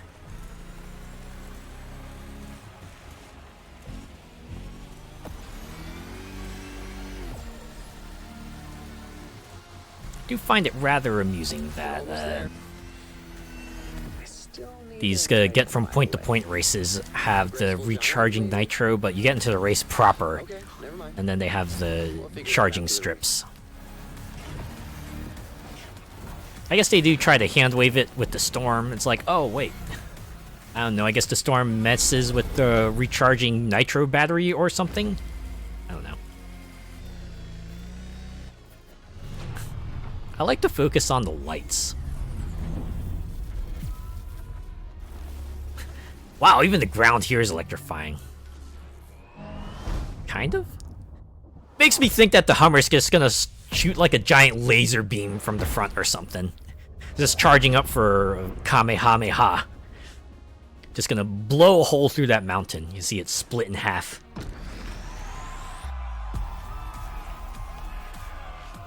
I don't have anything against folk who own them, they're just not for me. Yeah, that's understandable.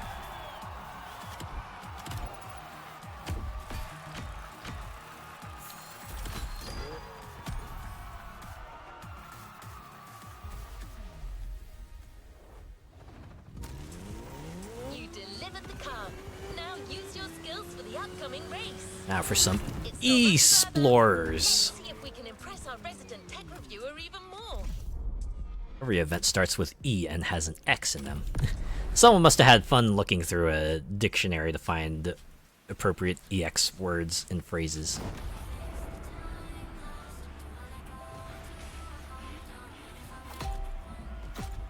Oh, it's just me? Alright. Oh wait, no, there's another person there. Fun. Looks like this is where the fun starts. I'm guessing this is this guy's shtick. He's about to curse and then he doesn't curse. Surrounded by, I mean, look at all this. It's sand. Granted, it's like black sand, and I imagine that's not as common, but, you know. I also like how the little boost recharger strips are buried in the sand, too. I find that amusing.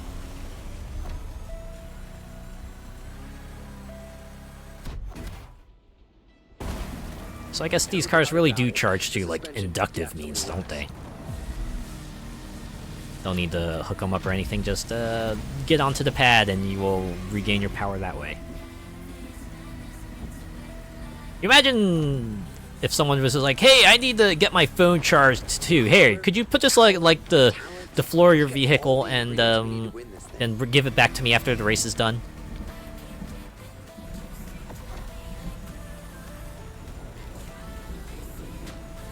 My parents made one thing very clear. Nothing electric enters the driveway. Here we praise thermic engine. Oh, this truck is so much fun. I can't believe they actually made this thing. I can't quite believe it either. Electric SUVs. For when you want to be environmentally conscious but still want to flex on everyone else. Just to describe this. Don't forget it. Look at this. Nobody's gonna believe me anyway.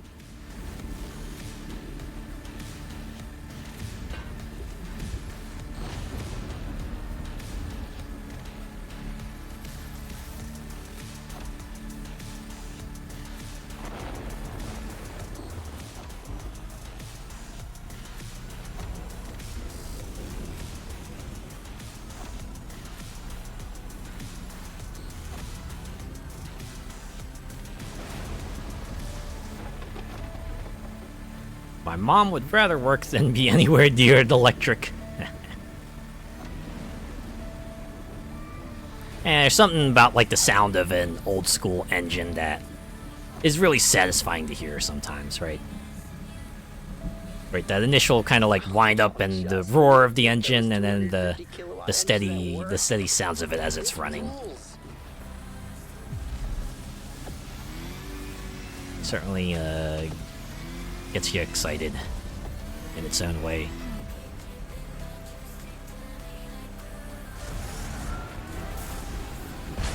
That was intense. Annoy the neighbors first thing in the morning. Well, The lightning hammer. 2 on the nose?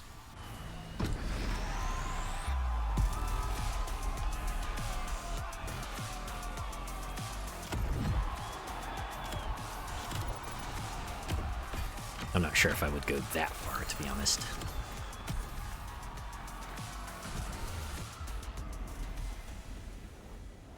Alright. Parte Quattro. You did it!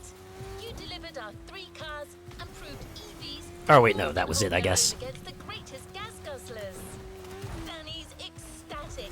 Thanks for making this happen. Oh, there's one more. Okay, the final event! Oh, that's not an EX.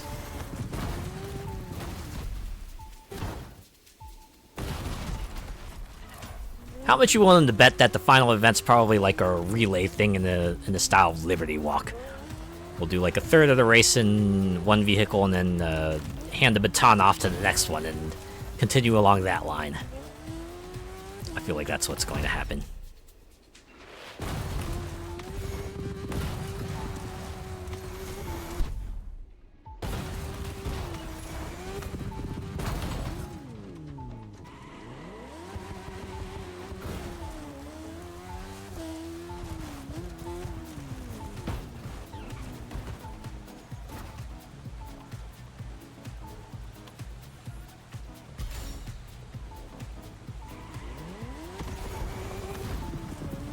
I hope the crate is on this side of the river. Oh, you see it flashing red. It's gotta be, right? I'm not messing with you. One extra spectacular race. 3 cars, hand-picked opponents, and multiple terrains. This show is far from over. Oh yeah, it's definitely gonna be one of There's those still plenty of room for amazement when it comes to relay the style Odyssey. races.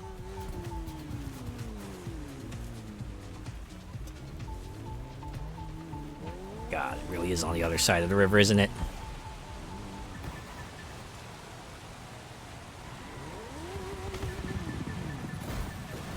Oh. Or it could be just like in the river. I like how they respawn me all the way up here. Okay, maybe I'll just switch to boat mode. Get it that way. Then we can get back on land.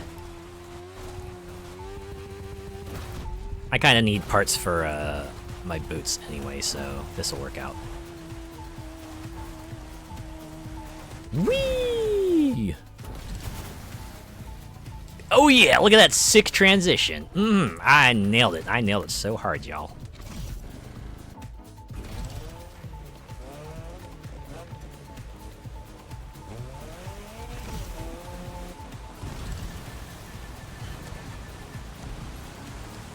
Once again, absolutely nailed it.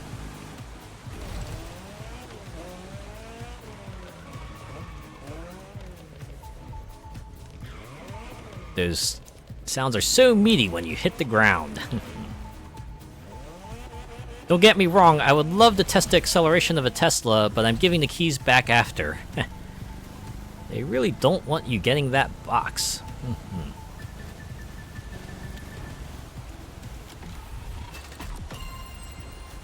I mean, there are like plenty of manufacturers out there doing electric cars, or at least hybrid cars. You got your pick of the lot. Hey, let me switch. There we go. You know, we'll drive this for the last one since this is what I got on my favorites. Man, we spent a lot of time on that bike. We got a good look at it, and our player character for that matter. All right. You know, it's a good thing I picked saved the Electric Odyssey playlist for last, because we can conclude the night with a little relay race, and it's a pretty exciting one. and probably will be a lot less annoying than the Liberty Walk one. Like, there's no way that's gonna be... This is gonna be 15 minutes like the other, right? Hey, wait! How come we didn't get to drive this vehicle individually? We only get to drive it for the finale. We're back. Did you know about this? Nah, you completely bamboozled me, man. Oh my god, we're getting the Volkswagen ID buggy concept? That car isn't even in production. You're driving an actual concept car. Oh my god, a concept car. Coming next, but it's off to a great start. Yeah, I thought they were gonna have us driving like the 3 previous electric cars, but if they're just gonna give us like 3 completely new ones, you know what, that's like pretty neat. No props for that, at least. Wow, whoa, you're not gonna... I mean, come on! Yes, I am! Say goodbye to like $1 million bucks! Ha ha ha ha ha! Wow, did you see that sick two-wheeler I did there? My heart stopped beating for a moment. I mean, you know what? I'll give you that. My heart will probably stop beating there too if I were to break something very expensive, probably.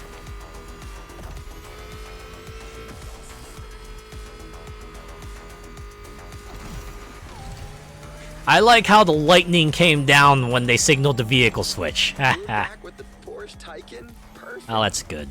That's good. I also like how the nitro is maintained. Can't complain. I know it's a gameplay thing, but right about the Taycan. Among the street e-cars, it's kind you of an know, obvious logically, choice. we probably wouldn't have that charge maintained if we swapped vehicles. I thought that was some Myers-Manx concept until I saw the VW badge. Yeah, I wouldn't have expected that to be VW either.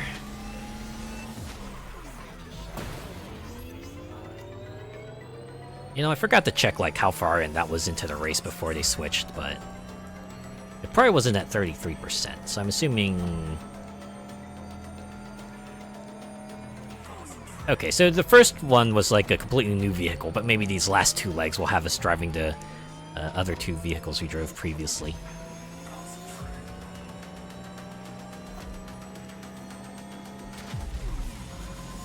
No, I'll give them credit.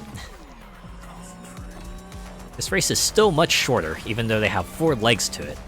Now look at that, we're almost halfway through, and it's only about 3 minutes in. At this point in the Liberty Walk finale, we were only 20% of the way through the race. Or maybe even like 16%, I don't remember.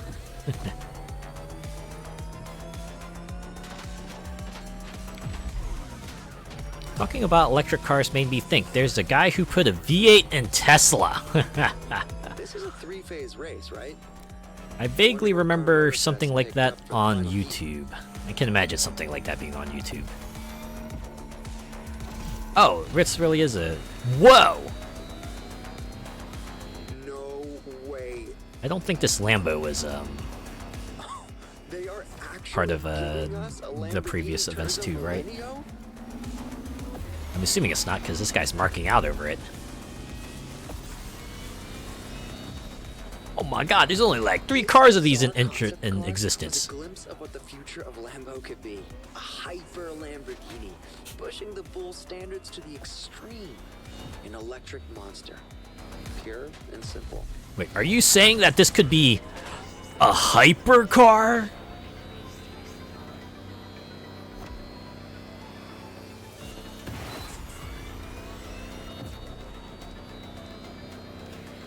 You know, I honestly assumed they would have had like an off-road portion that had us drive the SUV to conclude things, but Perfect time to punch it. guess not. This is fine. This is actually a much better finale than I thought they would have. Yes, have us race some new vehicles. I'm actually for that. It's a nice surprise. A pleasant surprise.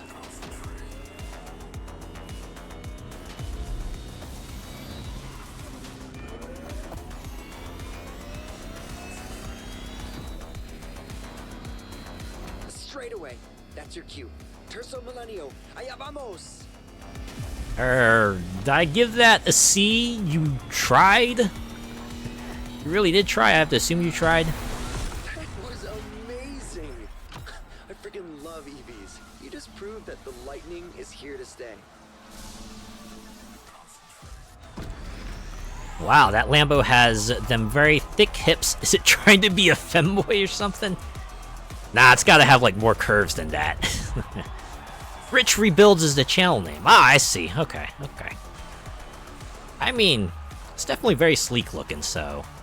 I guess you might have a point there. I wonder if that car is, like, available for purchase, or if it's, like, one of those things that we might see, in an event later. Jesus Christ, that voiceover is awful! For this playlist. Can tell he's not a car guy. But the EV lightning strike will remain forever. Danny's headed back already.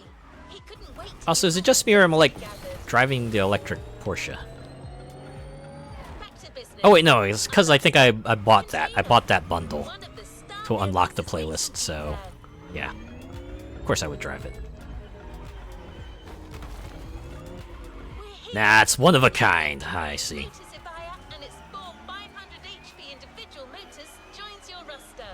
Okay, I want to see how this car sounds in the cutscene. It's got to be a very space-agey engine noise they're gonna have in here, right? But yeah, apparently the guy who like narrated this entire event is like an internet fella, so has a channel somewhere.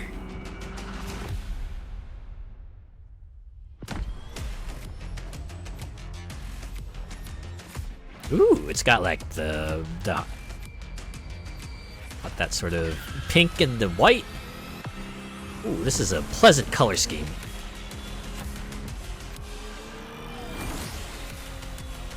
Okay, I'm hearing like some motor-esque sounds in there, but I think the Lotus itself had some motor-esque sounds, so.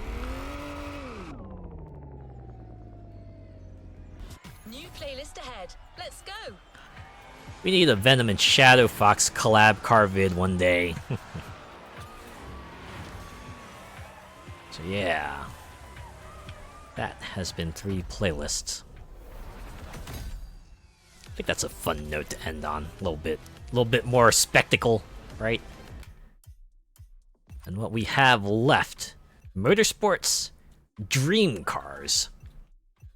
And I will probably be playing Motorfest a lot this coming week because the Dream Cars bundle costs like an arm and a leg to get.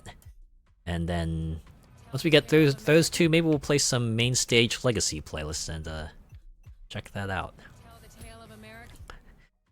In a video game, maybe. In reality, there's no chance to drive it. Yes. One of the things I like about driving games, right?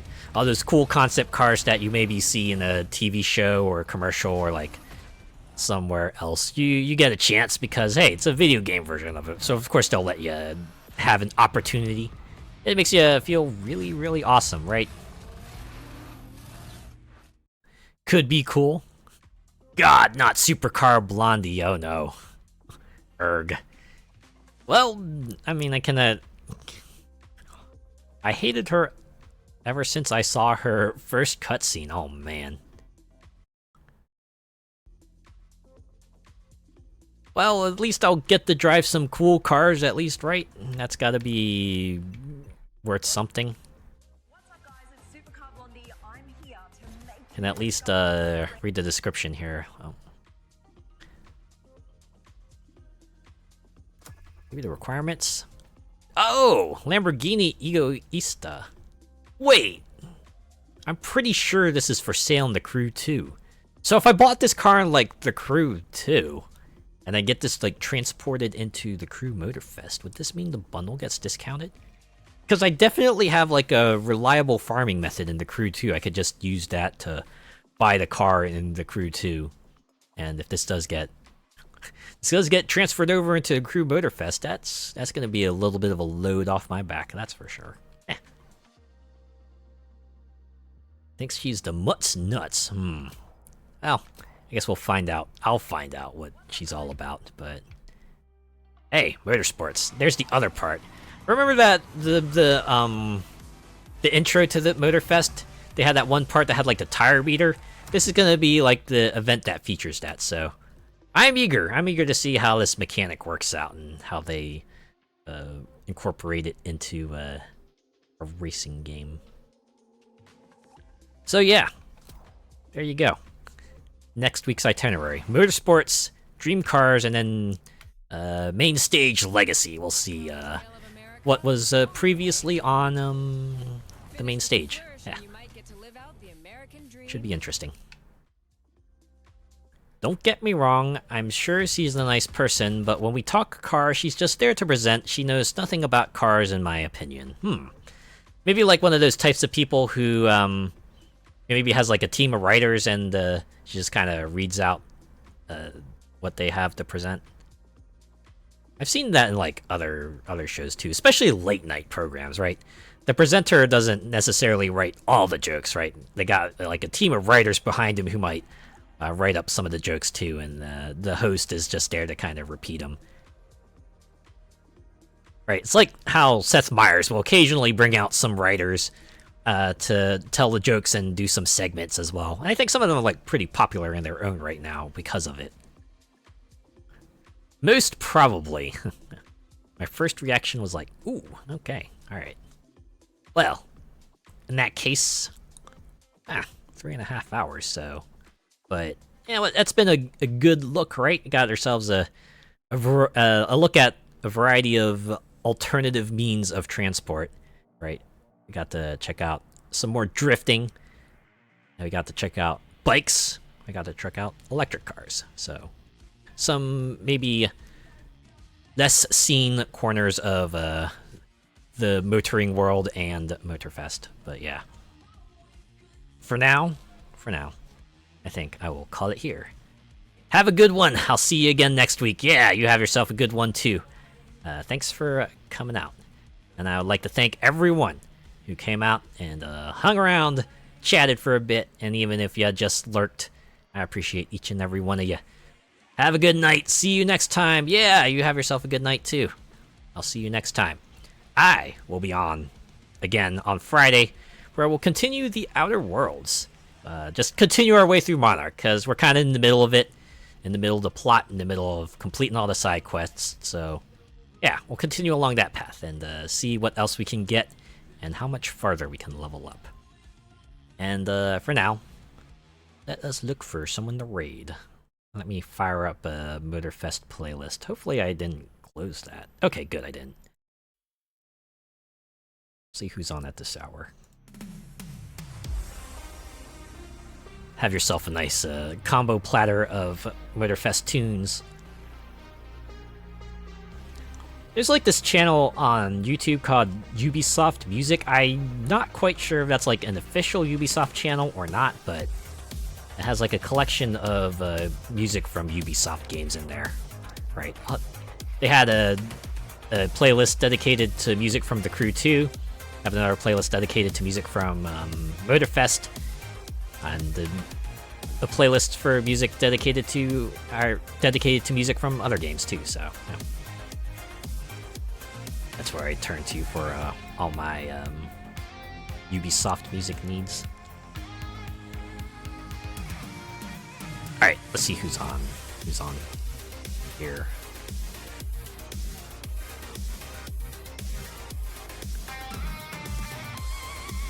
Oh yeah, Wuthering Waves. I think that game came out today.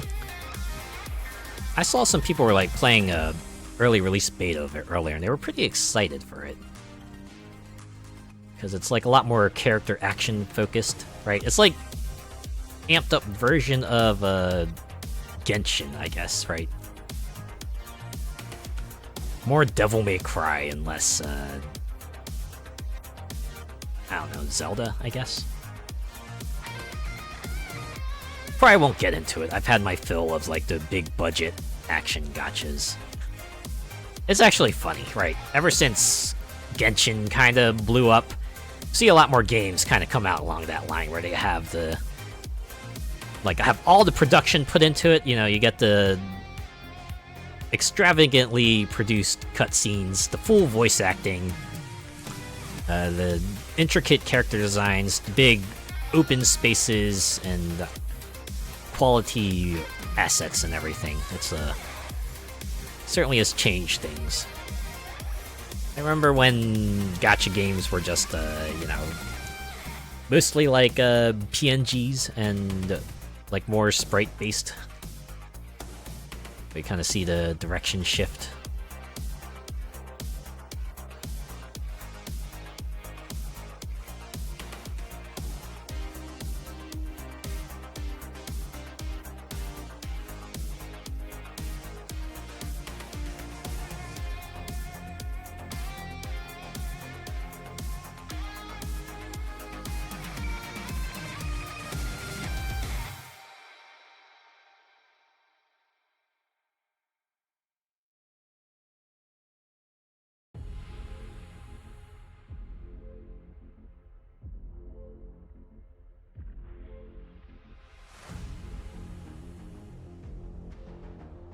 Oh wait, is this the music? The music they picked a snippet from to play during the new car get, or the playlist car get cutscene?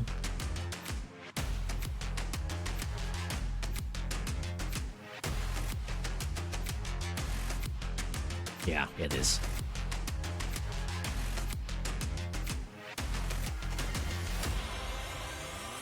Maybe remixed a little bit, but it's definitely that music.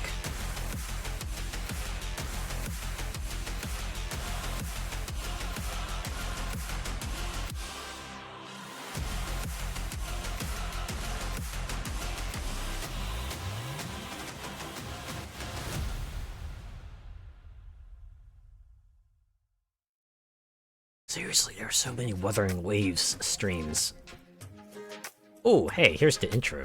This is like the start your engines. You know what? That's like one of the things I liked about the title screen for Motorfest. Instead of like saying press start or something like that, to just say start your engines. Works in multiple ways, because, you know, most games, while they say press start, it's really just like more like press any button and then you will start the game. So now they're just making a little pun out of it. Start your engines. So you can start. You can start with any button, really. You will start nonetheless.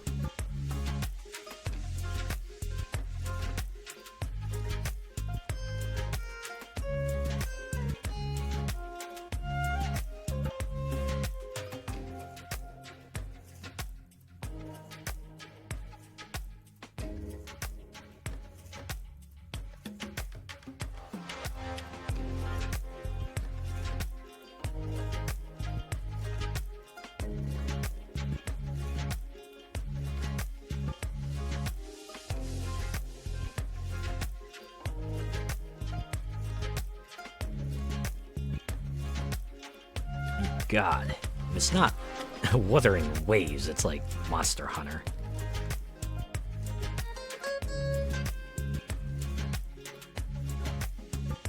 Handful of Monster Hunter streams here and there.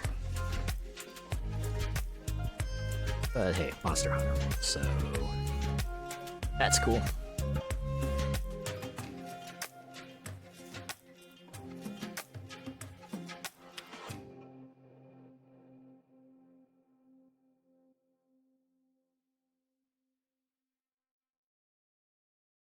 Oh man, got like several people here I want to raid, but as always, I can only pick one of them.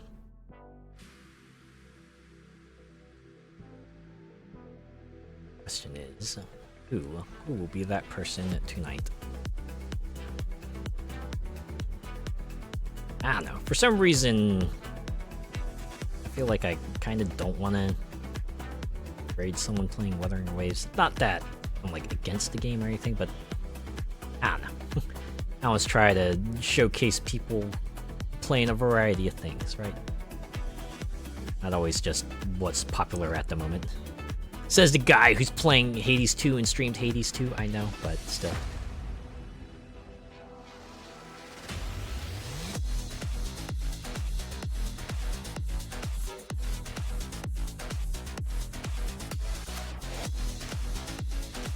Okay, you know what? I think I might have decided on someone. Anyhow, the game they're playing is cool, so let's go say hi to it. And I figured after a whole night of racing, maybe I can kick back and relax a little bit. Ooh. I should have turned off raids, but thankfully no one raided me. Alright. Let's see if this goes through.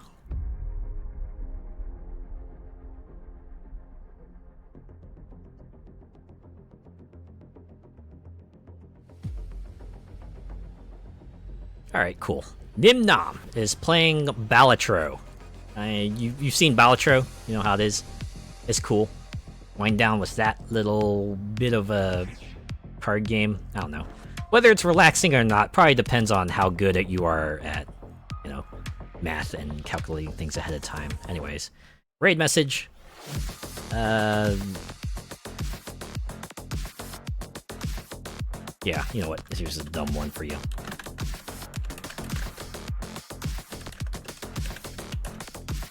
Just a summary of everything we've done tonight in one compact message. There. If you're joining in on the raid, give them an electric bike drift raid. Otherwise, have a good rest of your week. I'll see you on Friday for The Outer Worlds. Take care.